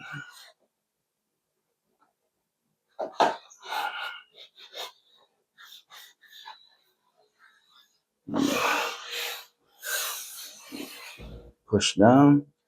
And look at that. We are good. Right smack at the 1/16th mark. dividing the trailing edge into two.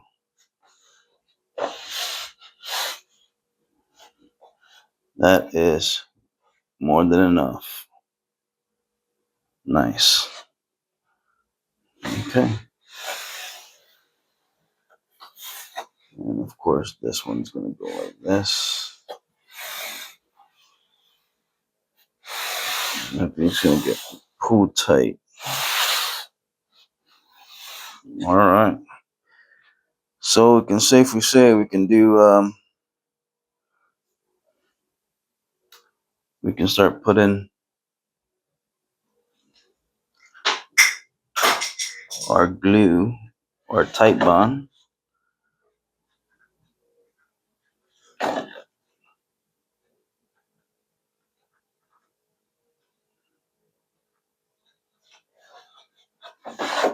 Okay.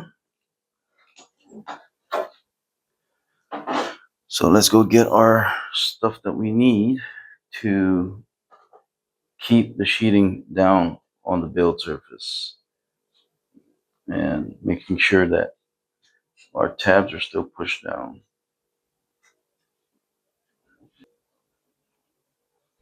All right. So as you can see, we got a whole bunch of model aviation magazines. That's what I'm going to use for my weights to keep my sheeting down. Okay, I got my tight bond. And go ahead and clean off this tip real quick. All right.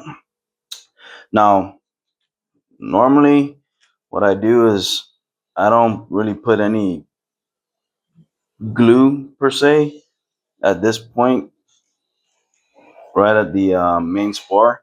I normally wick in thin CA.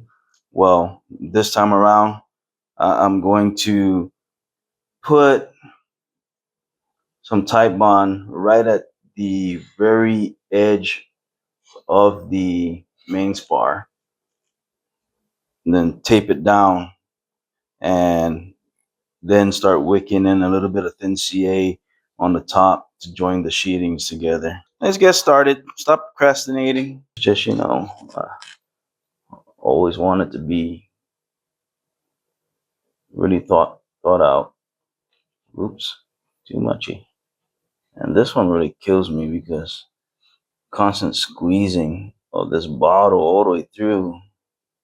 This one right here, I don't know if I want to put glue because I'll just put it the way edge. Because technically I'll use thin CA for that to lock it down. Yeah, talk about hitting muscle failure with this thing. Wow. Cramping up already. Let's go mark everything there. Start taking our tape and pulling our sheeting tight.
All right.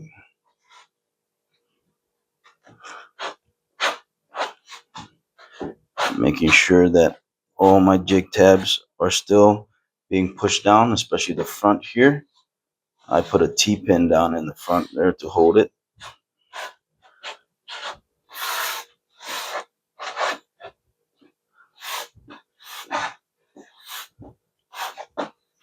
pushing this seam down. Because remember, we didn't really put that much glue on this seam, because I'm going to wick in some CA there.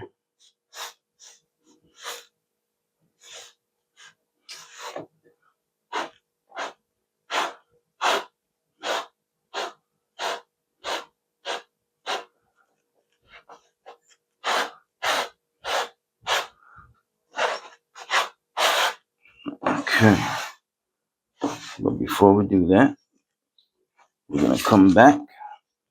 We're gonna put our magazines on here.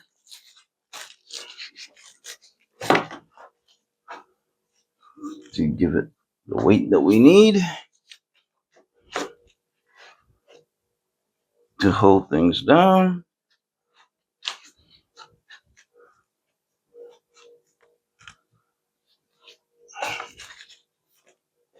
Especially this corner here.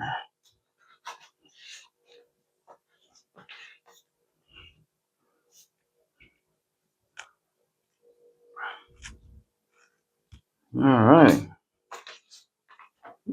Let's just distribute it a bit more.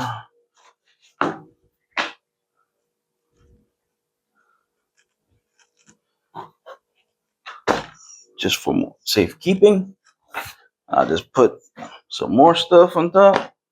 Sure, why not, right? Put that weight right there in this corner. Keep everything down. It is what it is. All right, so we'll just go ahead and wait for that to, fully cure, and hopefully everything is, the sheeting is touching the ribs. It should be with all this weight on there. That's more than enough, to be honest. And then we'll come back and we'll wick in some thin CA between the sheeting, the two sheetings when it joined, and we'll be done. We'll go ahead and finish everything up. We'll put the aileron skin. We'll do the flap skin. But before we do the flap skin, we got to put that ply balsa strip that we got to also make. So we're going to go ahead and it's been a few hours. I'm going to go ahead and remove all our makeshift weights. Okay.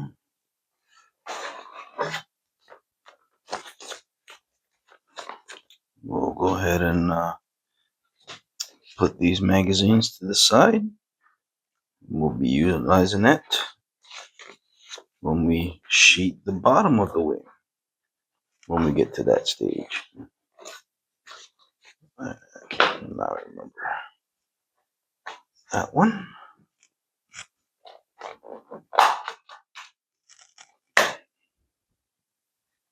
Remove most of this tape, if not all of it.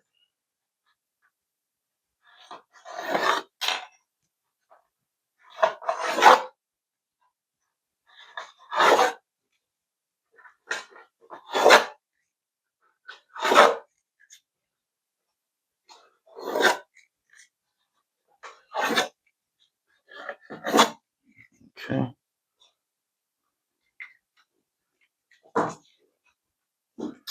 Now we're gonna wick in some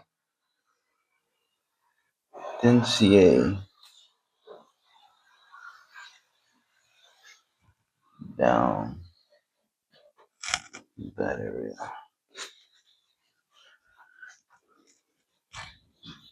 Let me get a new tip.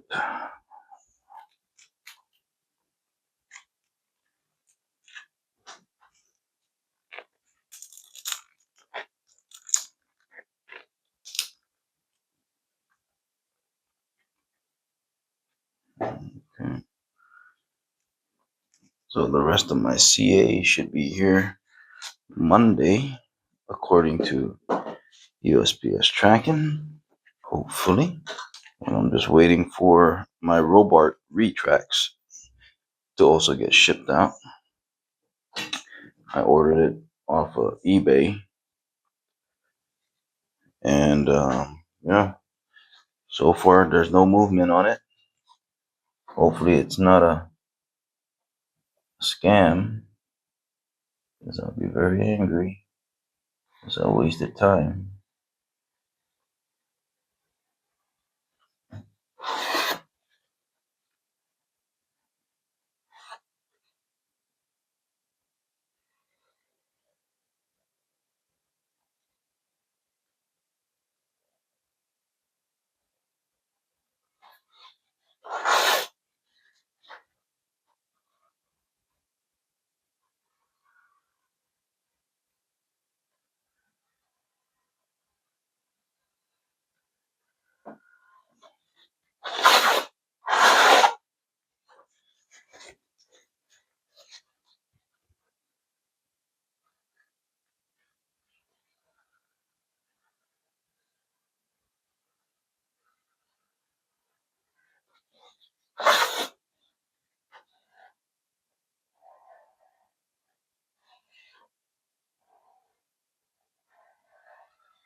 Okay, for the most part.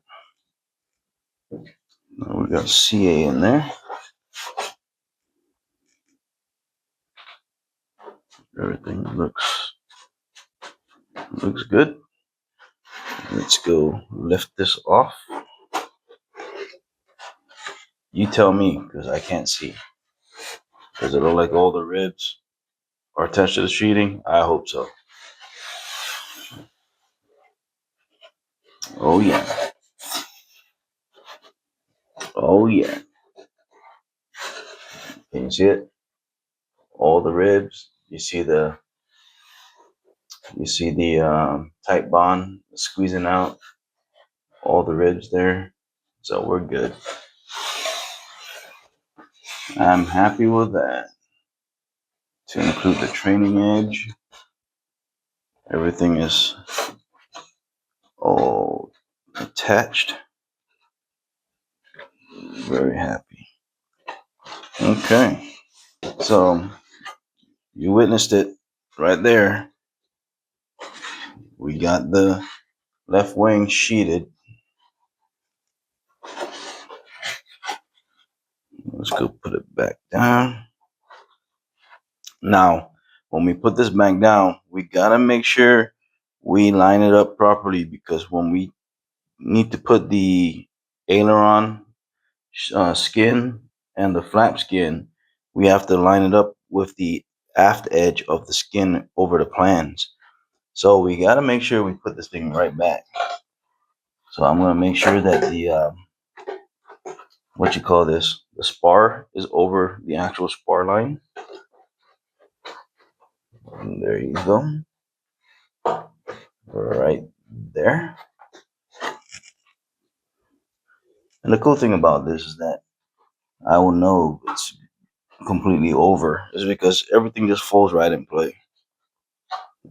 In place. Not in play. Who English me? My math teacher. Okay.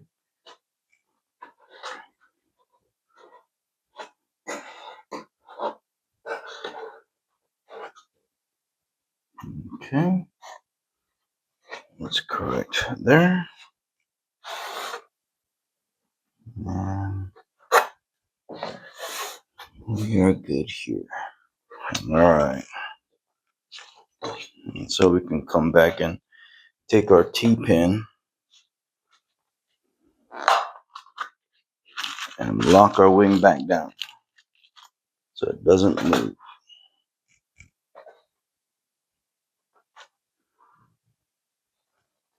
I could tell I'm in the same spot because it went right in the same hole. That's pretty cool. All right. So we got that.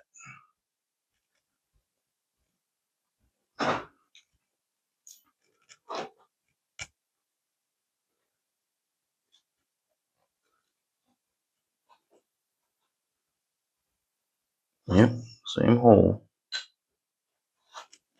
It just went right in there.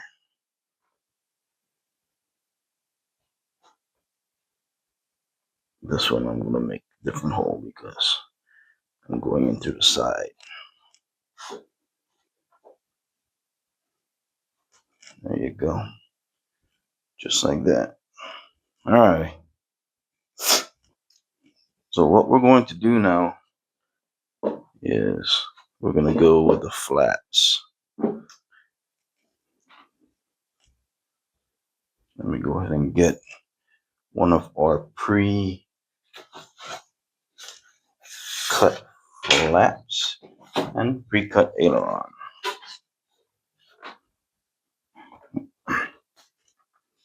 Okay, so this is aileron top.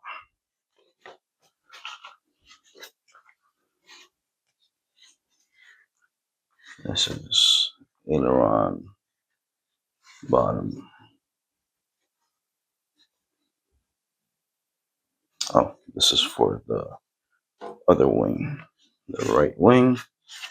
There you go. Aileron bottom inside, aileron top inside. There you go. So that one's like that.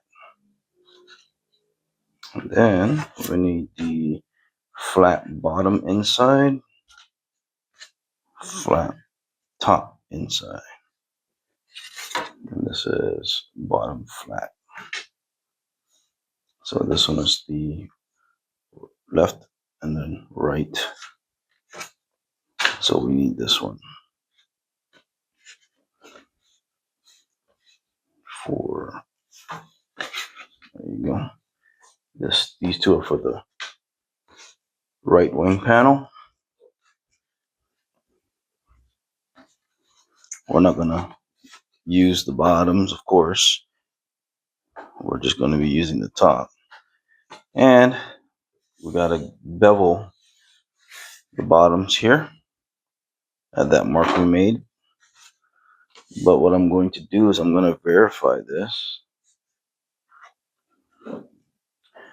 placing my flat over the plans, right even with the plan, the aft edge here. So that's even here. And then this side, push, push, push, push, push. Okay, now that's, there you go. That's even with this side. Okay. And then from here, we take our marker or pen, and right at the front lip of this flat, we're going to scribe on the ribs and just outline the flat all the way down. And what we are doing is giving our general location. Make sure this didn't move.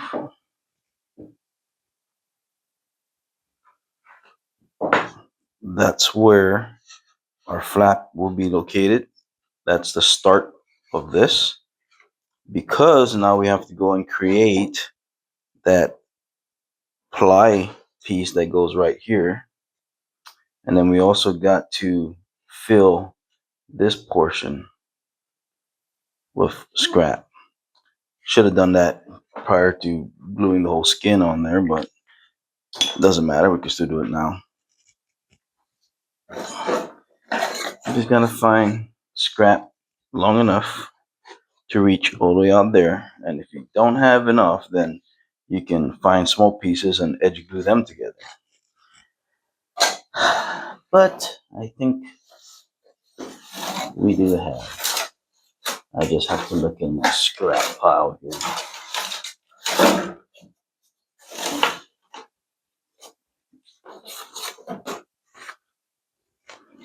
Like this one right here.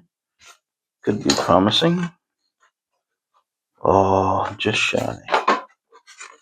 Just shy. So I can use this and just edge glue. As a matter of fact, I could just cut this piece right here and edge glue that.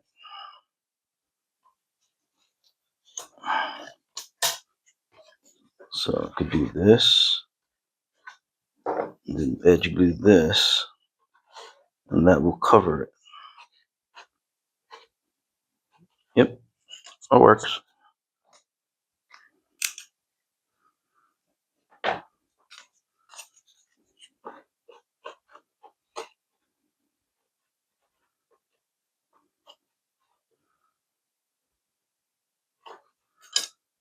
So let me go ahead and just line this up.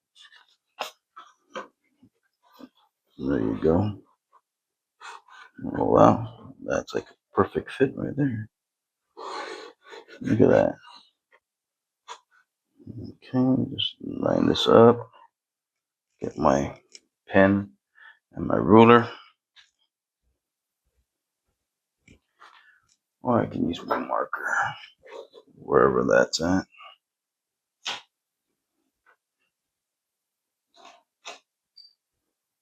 I have no clue.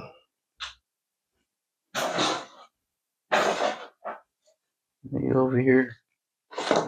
There you are. Okay. So what I'm going to do is get this. I don't know. You know what? Let's just do it like this.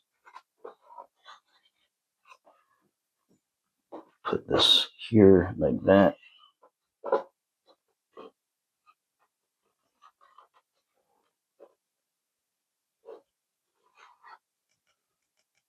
And just trace this.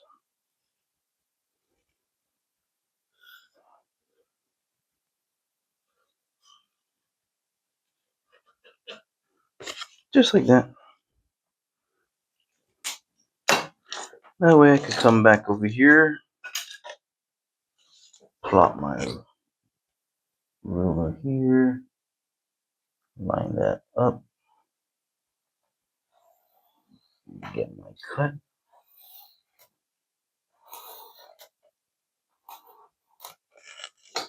And we should be straight as can be. There we go. Now all we gotta do is fill this piece.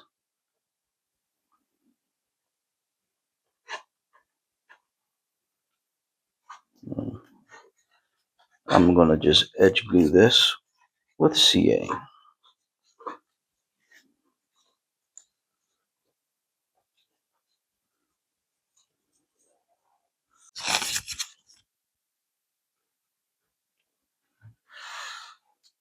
Alright, so we got the flap placed on there. And once again, we're gonna line up this trailing edge portion of the flap over the plans, just like so. And then from there, as you can see, we marked right in front of the sheeting onto the ribs. So you remove the ribs, you see the black marks here. So that's where our flap sheeting starts, and this is where our ply piece is gonna fit into. And so from here we got to make our ply piece out of this 1/32 ply and 1/16 balsa sheet. We're gonna laminate these two together, basically like such. And we're just gonna cut out 20 inches to start with, and then we will tailor it to fit from here to here, and also really nice butt up against the sheeting. Now depending on how much you sanded the sheeting, how thin you got it, or whatnot. Of course, you put 1/16 and 1/32 together like this and mix 3/32, if I'm not mistaken. And then from here, you're gonna put this on. It might be higher than your regular sheeting, because right now, like this one right now, it's basically really, it's high. And so you will not sand the ply part, you will sand the balsa side. Okay, you sand the balsa side down, you come back and you try to fit it again until you get this ply flush with your sheeting, and then you're good. Okay, so what I'm going to do right now is I am just going to put some medium CA on this. And you know what? Yeah, we'll do that.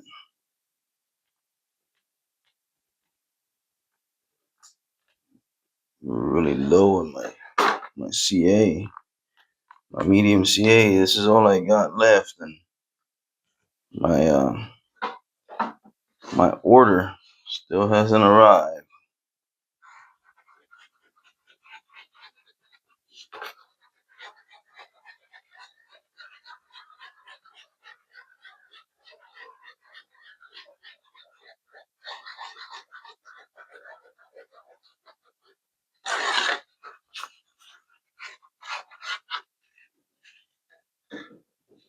So I'm still waiting for my order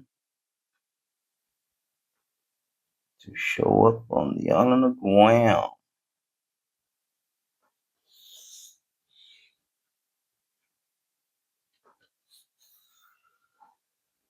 Okay, so just like that, basically laminating this sheeting. And of course, I'm gluing my fingers at the same time.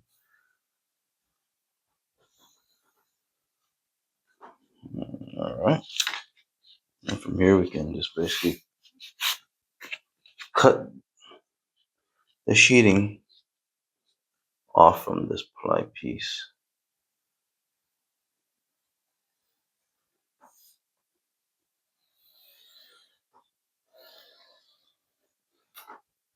Just like so. Now this becomes scrap. And now we got our laminated sheet with the balsa on the bottom. Okay. And then you're going to notice that this strip is 1 inch thick. Okay. 1 inch. However, from here to this line, we have to give 1/16 inch gap between this sheeting and this new piece. So once we glue this thing on, we gotta have at least a 1/16 gap all the way through like that. And that's gonna, one, allow us to put a knife down and cut the ribs free. And then two, also to show us exactly where the front leading edge is at. And so this 1 inch strip has to be cut down to the line, basically, and then push back about 1/16 of an inch. Or, in other words, you cut it so it's 1/16 inch away from this line. And so I'm going to true this edge here, make this nice and straight so that we can plop it on here and get our measurements. We can cut the ends off so it can fit perfectly in there, and then we will cut this all the way down. All right, okay, so we got this pretty much sanded nice and straight. Now I'm gonna go ahead and fit it in here. I'm gonna take a look at if there's any gaps over here. And so far there's a gap. So I am going to place my ruler right there. I'm just going to make a line. Double check everything here.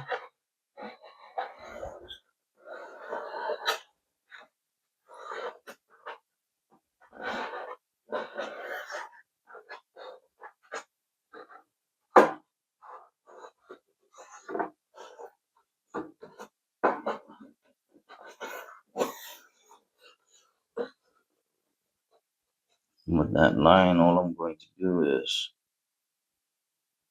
use that line to set this cut.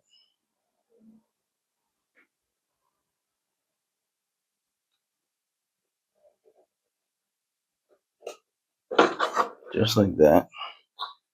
Then we'll cut this down. We'll fit it and then try it on the other side. Where's my razor saw? Because this one,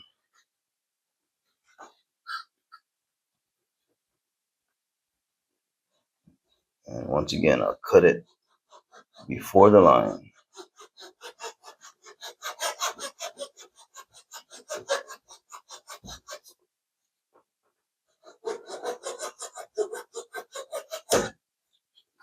Then I'll go sand it to the line.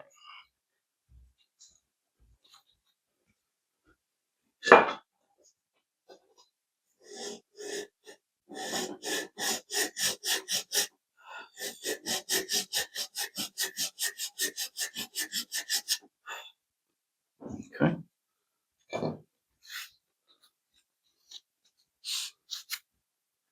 Just like that. Fit it in here.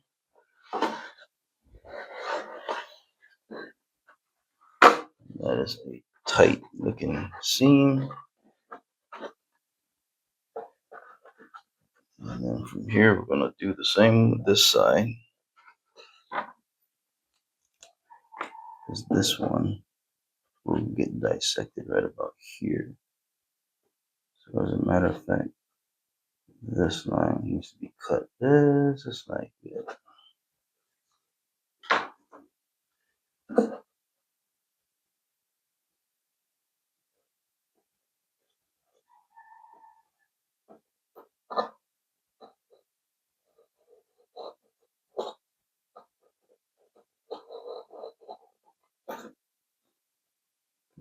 Just like that. And clear this out here.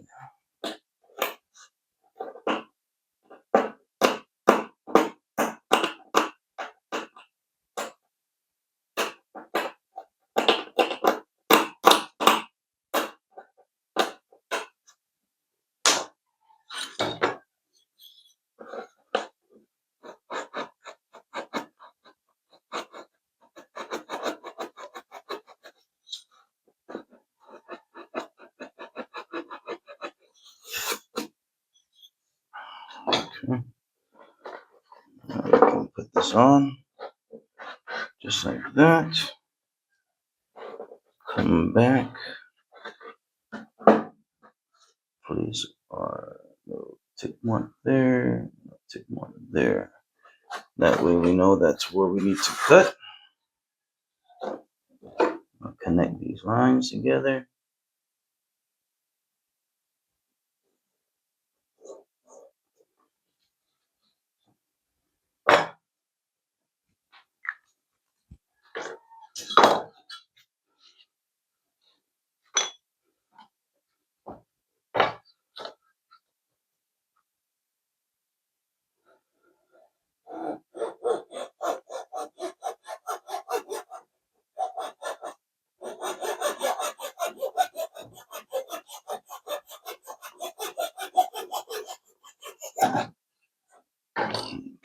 I go sand it to the line.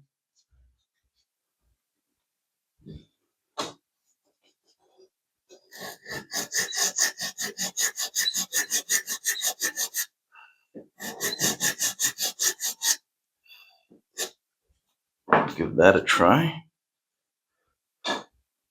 Hopefully it fit to me too perfectly.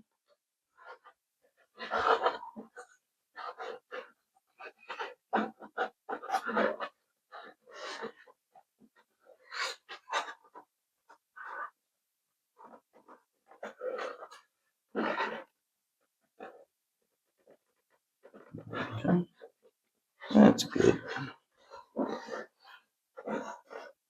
This looks good.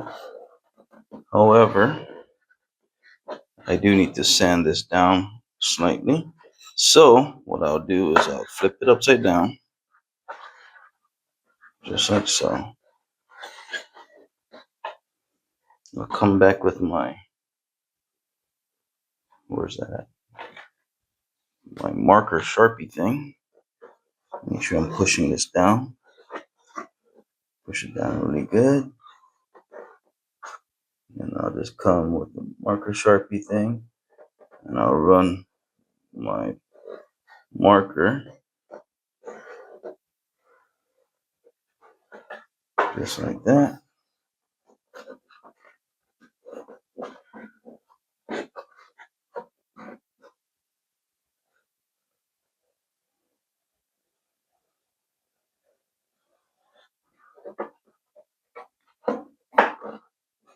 This side is almost flush, so I'm not worried about it.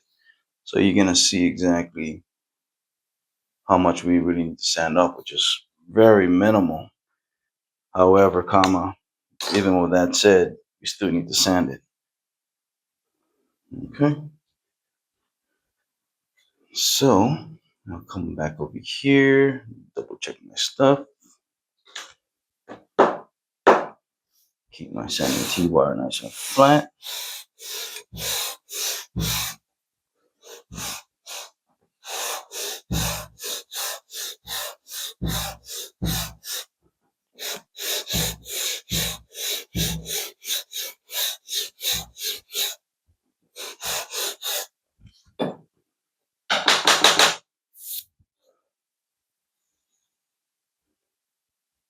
Look at that. Probably a little bit more over here.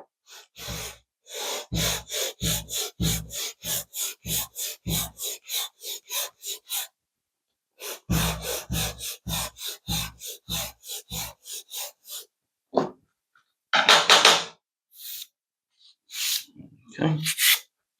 Let's go give that a look. Make sure.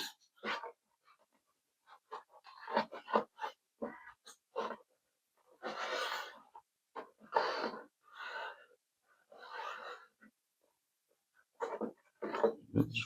Oh, I'm sorry.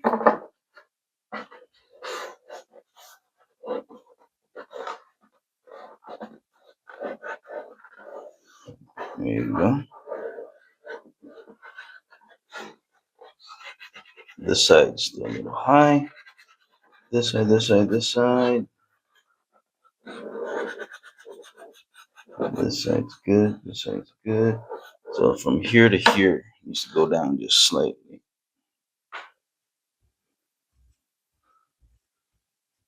Okay. So concentrate on this side.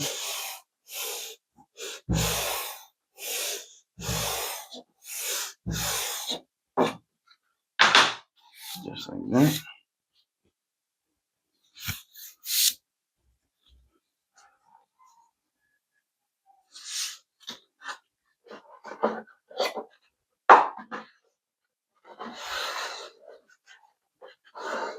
Perfect. Perfect.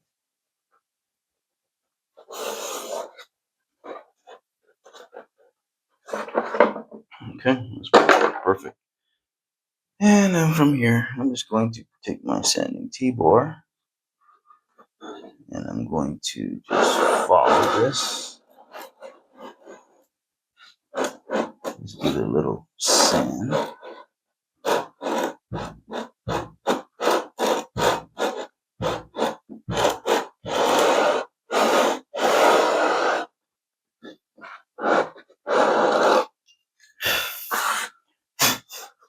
This back on. There we go. Now that looks nice. That looks nice and tight there.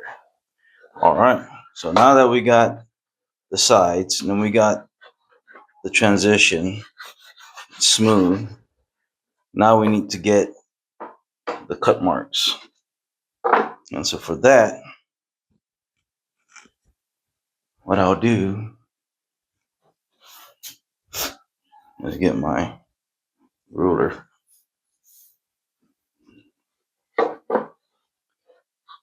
Come back over here. I'll put it just right in front of those marks.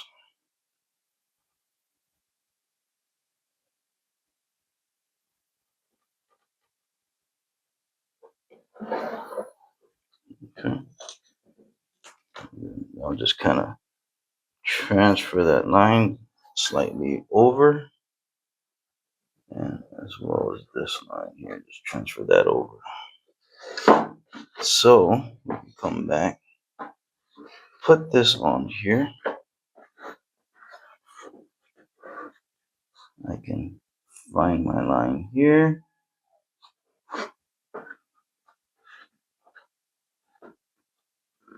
Find my line here. And then connect that together.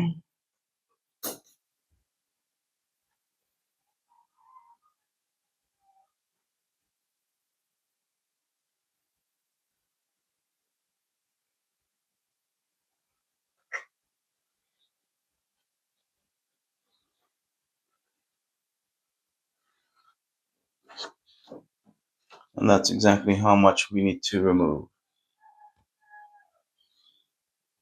Okay. And so from here, I will just use my razor blade. Where did I put my cover? There it is.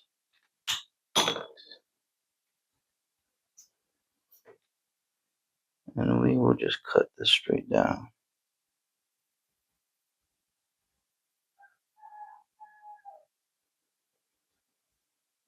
Be very careful. Multiple runs. We don't need to try to cut this all at one shot because it's not going to happen.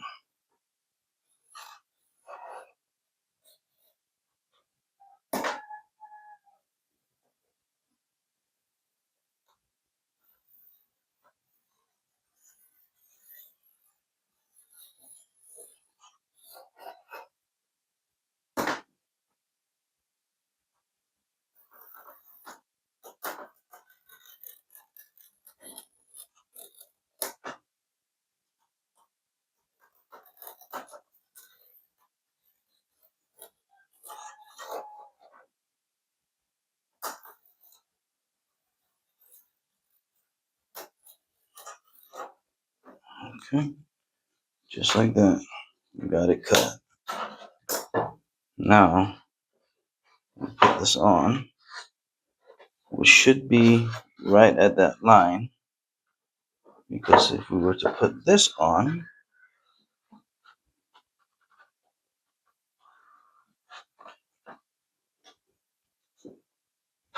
and we line this up just like that, we're going to see exactly how much more we need to trim off. I need my ruler away from here. And so, where's my tape?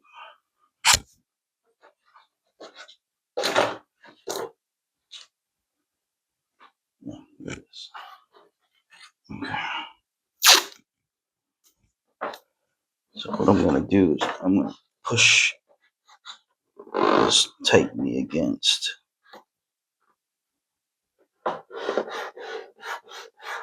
the sheeting to hold it tight.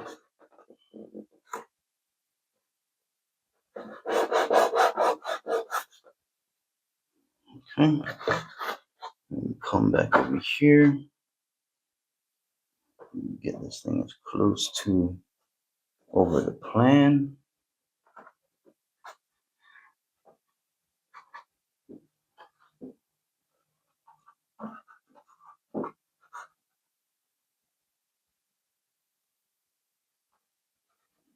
Okay, and you're gonna see exactly how much more we need. So of course this is more than, or that's less than 1/16 of an inch, but that will work.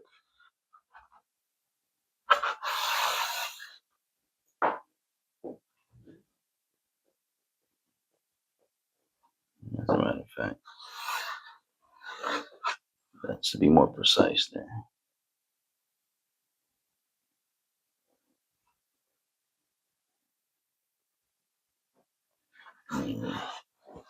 So we're really very close. And so we need to trim that.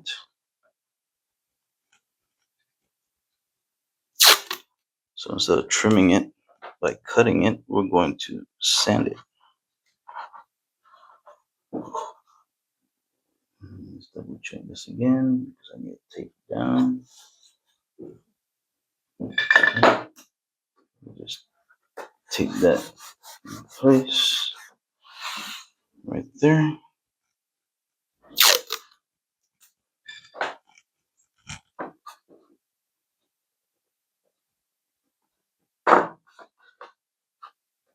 And this one we can just put right there. All right.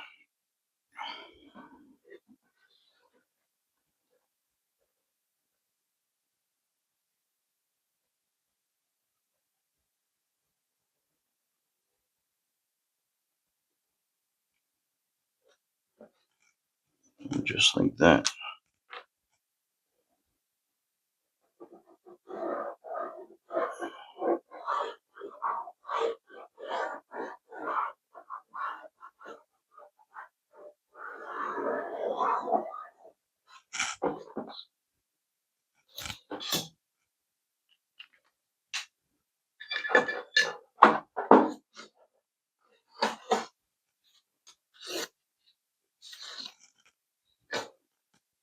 All right. We got that sanded. Now we can put it back. And we should have more of a even line there.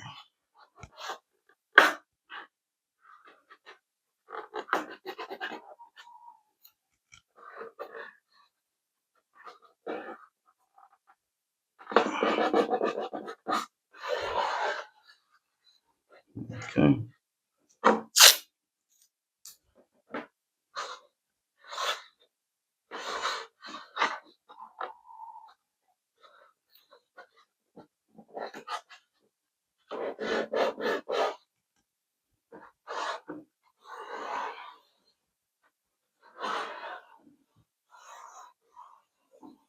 For the most part, just sand a little bit more right there in the middle. The middle part. You sand just a little bit more. Trying to make sure I get it exact. And that's just me.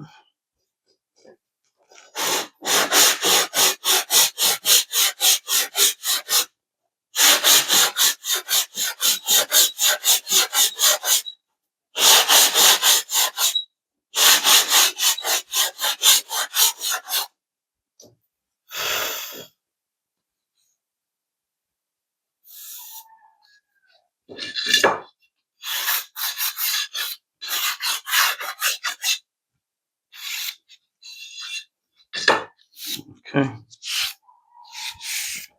That should be it.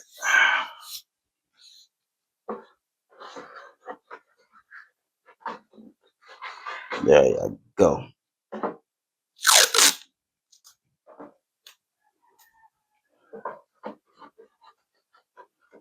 Now you kind of see Can I see the madness?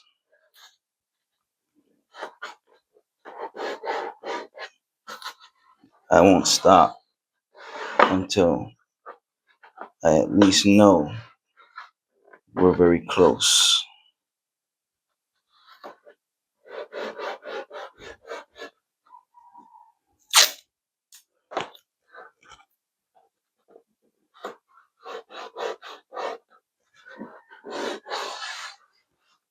And that's gonna be our line right there. Let's see if we can bring you closer.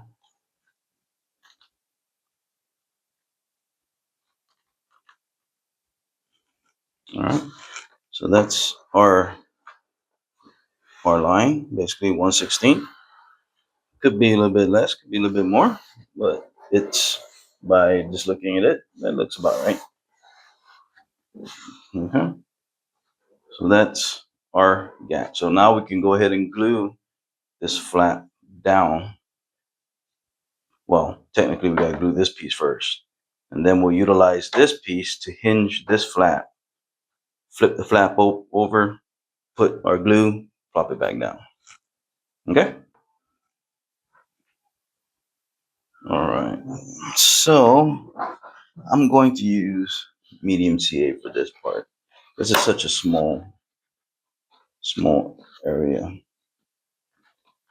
However, with that said, I gotta make sure that this is exactly where I want it to be.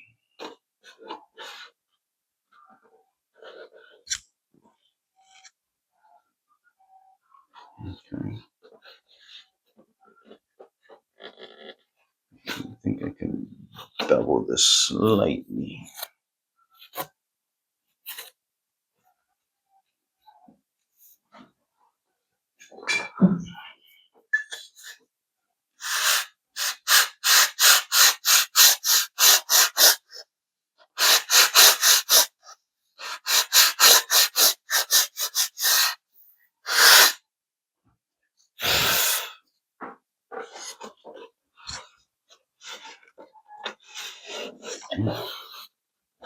Beveling it slightly was the trick.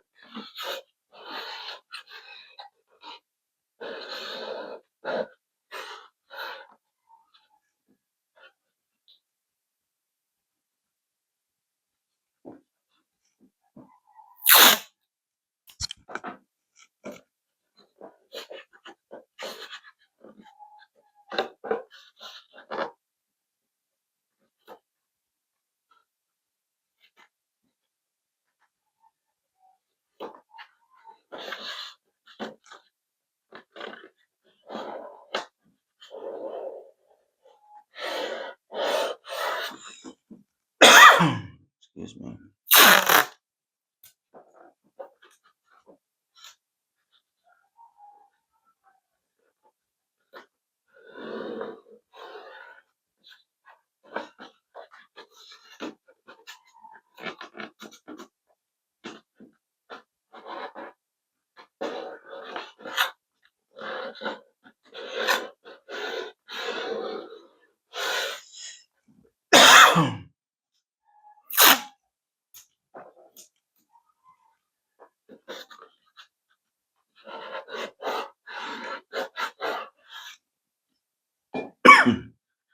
Excuse me.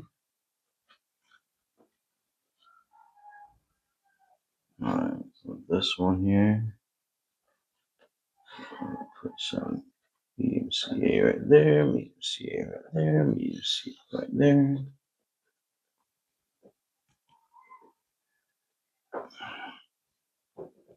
And I'm gonna go ahead and close it down.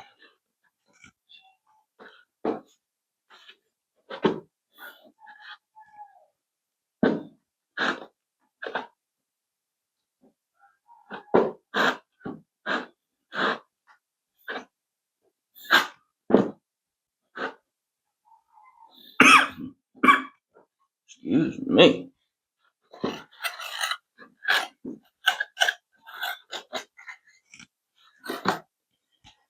Damn.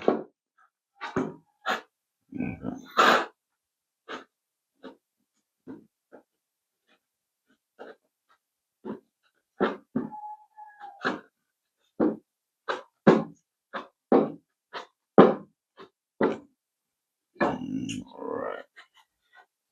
Now that we got that, let's go put thin CA at the seam.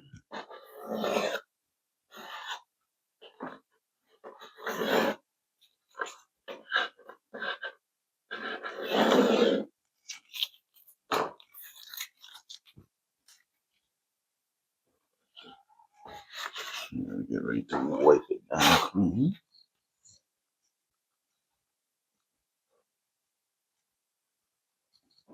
Okay, it would be nice if the CA can come out. Oh, okay. Why is my CA wanting to come out all of a sudden, just like that?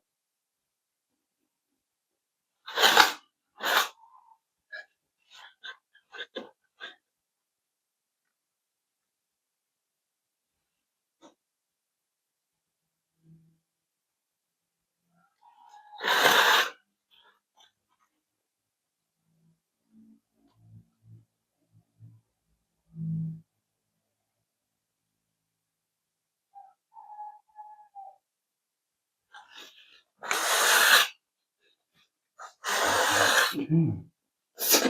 Just like that. And then, of course, when we flip this thing over, we can also fill that in with glue. Okay. Give it a little.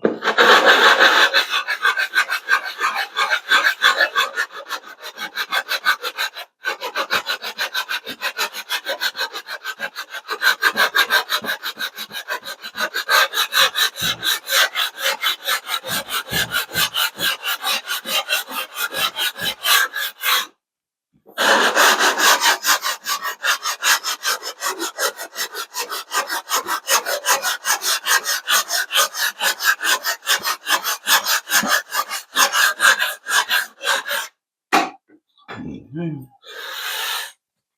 Get some sanding dust.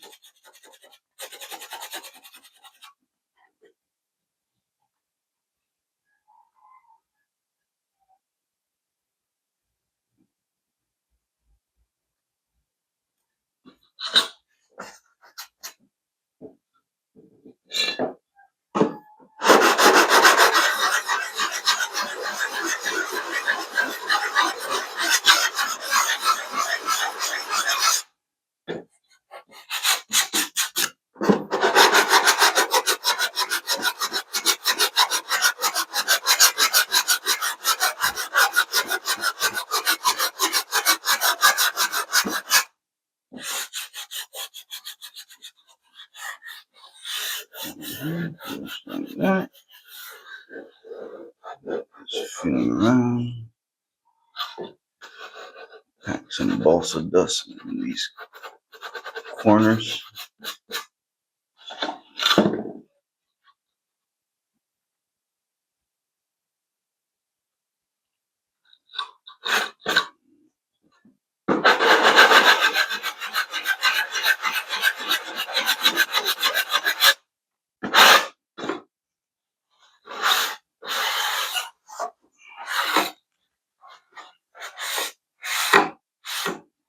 Okay. Just like that. We're good.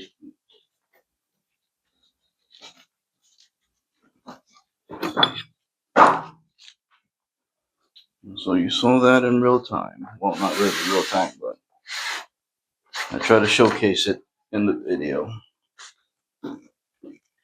Okay. Now we get to glue the top flat skin.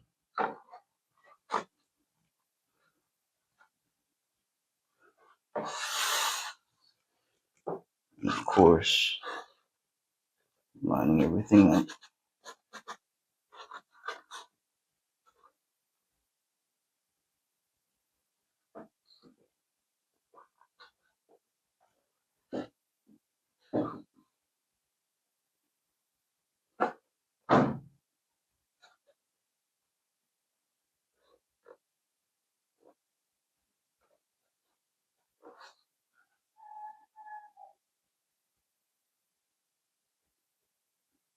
Okay. So just like that, I'll go ahead and put this as some weight.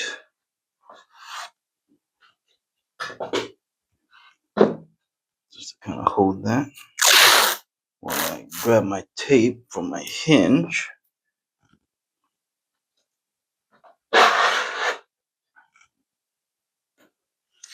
And this will just be my hinge from one point to the other.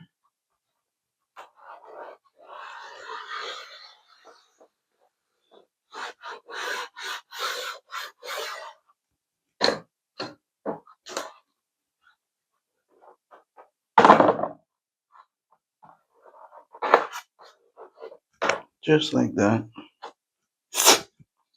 Okay. Then we can basically lift it up, put our glue, drop it back down. And for our glue, we'll just use Titebond.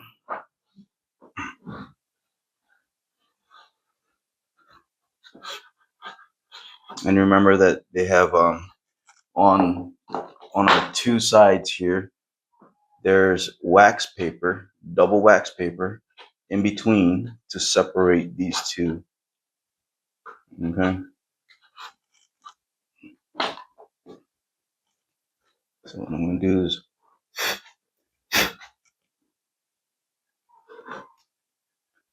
first I'll open up my glue. Go ahead and put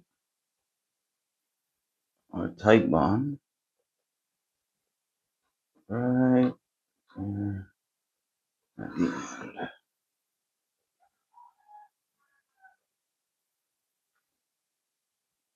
Technically, I could use medium CA for this because it's such a small part, but it's okay. I'm not in a rush.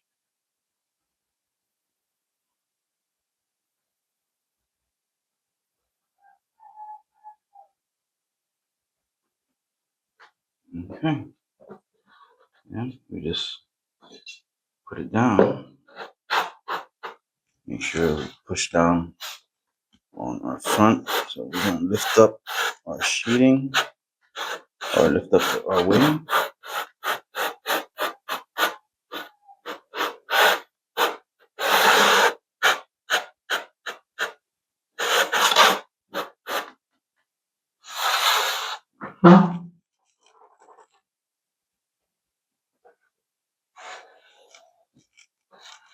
Just like that. This one, I can use tape to hold this piece down.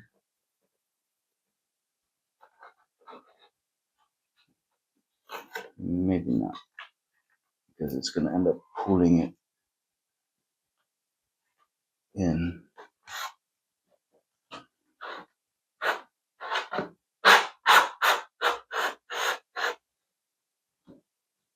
But I could use tape over here on this side.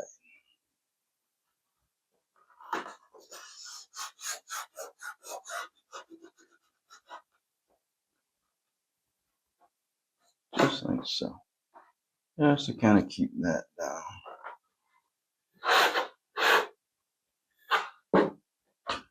And then we can get some magazines. Put some magazines over that as well.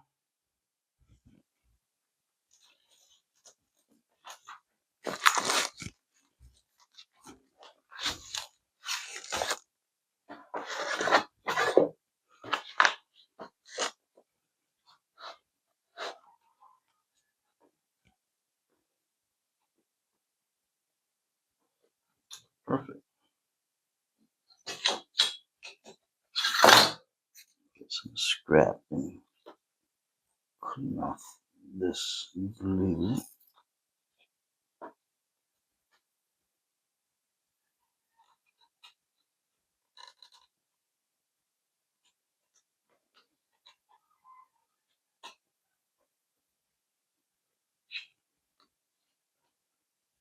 Okay. So that's that. Now we got to do the aileron. This is the bottom inside. So that's for the bottom. This is our top. We already beveled this, so we're good to go. And this one, we're just gonna follow the line of the plans and just glue it down like such.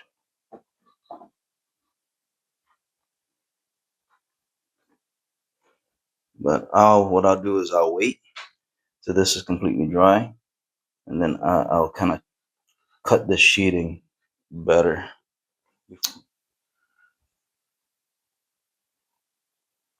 All right, guys.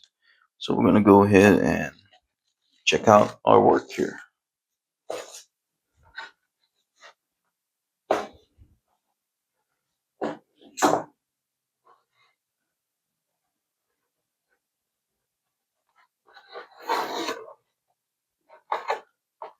Should be dry. It's been a few hours for the type bond. This one was CA, so I'm not worried about that side. Okay. Let's go remove the T-pins. That's kind of holding the wing down.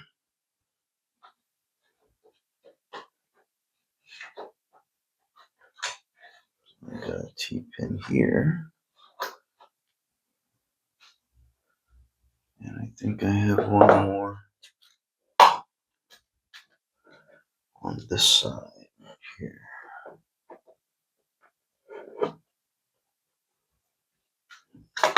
That should be it. Okay.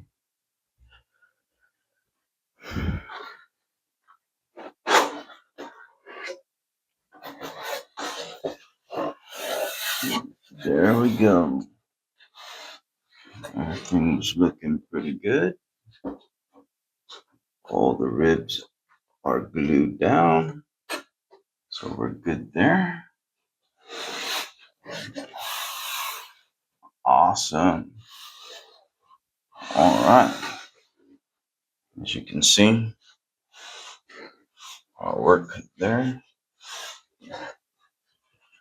All the ribs are all glued down in the sheeting, on the flaps, and on the aileron.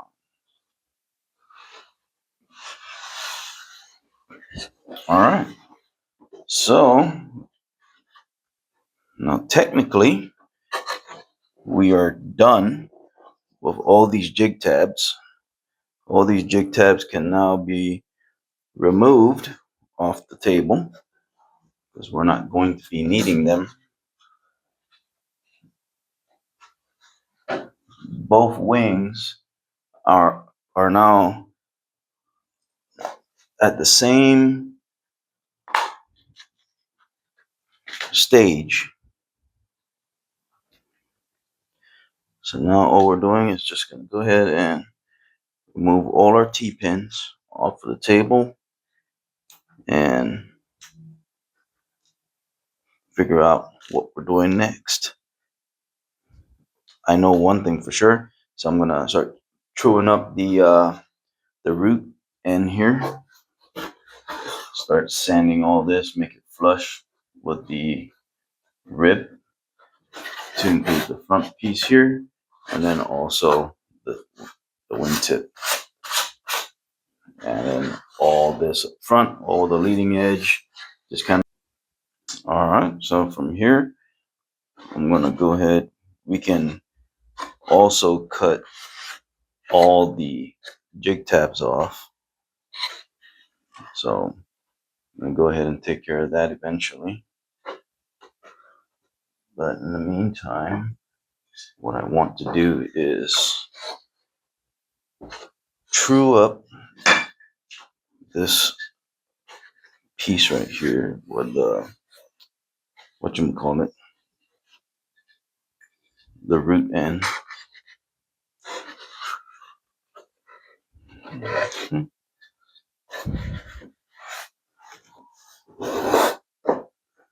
of fact, let me go ahead and change out my blade.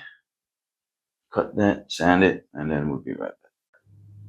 All right, so both wings are pretty much identical at this point.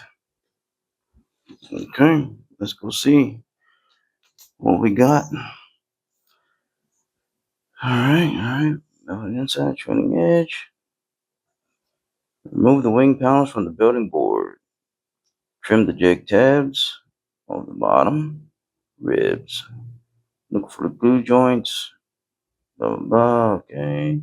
Reinforce them with CA. Sand the bottom of the ribs, shear webs, and even to accommodate bottom sheeting. Okay, so it looks like we're going to go right into the bottom sheeting. Well, we got to also drill out the wing bolt hole, utilizing the wing bolt plate as a guide to make the hole through the sheeting.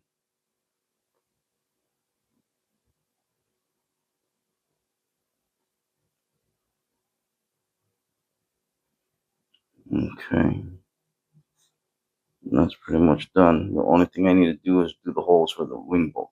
So now it's basically mount the landing gear, which my landing gear hasn't been shipped out yet. So I ordered my Robart landing gear from a gentleman on eBay, and hopefully he pulls through and I get it, because right now it's not moving anywhere. So I don't know. I purchased it like 2 days ago, and so far I still haven't gotten the tracking number. So I paid through PayPal, so if anything I get my money back, but still it sucks if I have to get my money back. That means I'm still out of retracts.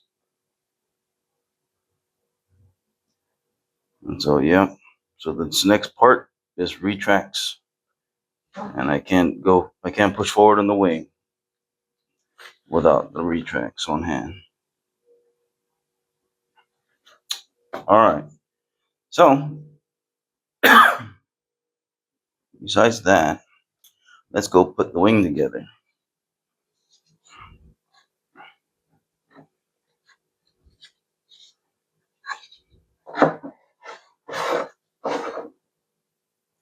I'm not going to put the wing bolt plate on, but I do want to see, now that we got both wing panels,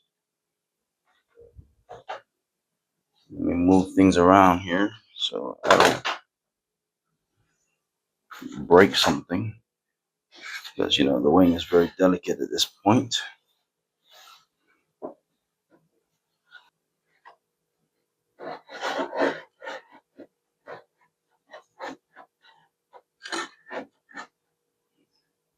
Bam.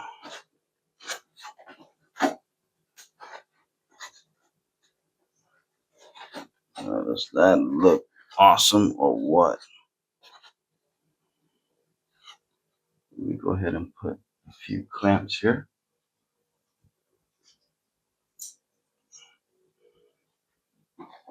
Let's just clamp this.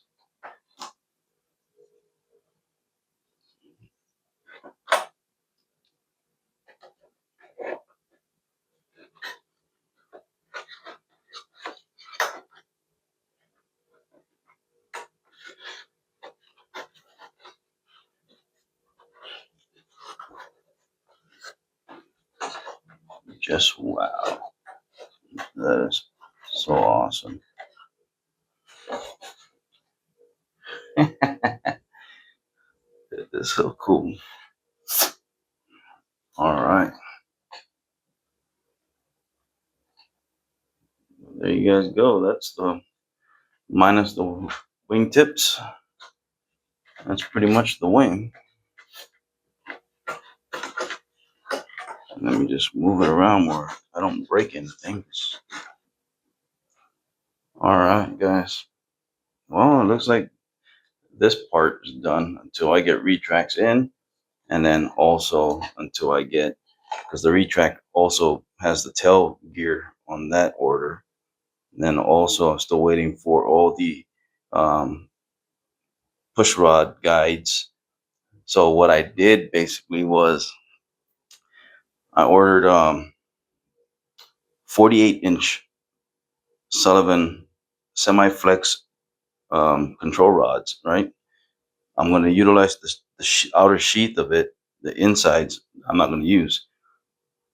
I also ordered 24 pieces of 48-inch 440 rods, all the clevises and all that stuff. So I'm going to combine those two together, okay? And then, of course, all the fittings for the retracts and all that, more hinges, and yeah, now it's just waiting game, waiting for these things to arrive. So I'll go ahead and finish up the video for this one, and we'll get it posted, and then I'll start editing the video for this, and we'll get this one posted, and we'll see how everything turns out. Alrighty, guys. Alrighty, guys. So that pretty much concludes the build so far of the giant scale P47 Razorback by Plains Revive. Until we get the retracts in, then we can't really do much as far as the continuation of the wing. And until we get the control rods and also the tail retract gear, we can't really do much on the fuselage. We can't enclose it and all that stuff until we get those things in. So right now we're just relying on USPS to show up at my doorstep with those items, and then we'll continue back on the P47. But as of now, what I'll be doing in my spare time is just editing these videos and putting it out for you guys. So don't forget, if you like this type of content, don't forget to click that like, subscribe to the channel. Don't forget to comment, share the videos, and I'll see you guys on the next video. Shoo-shoo!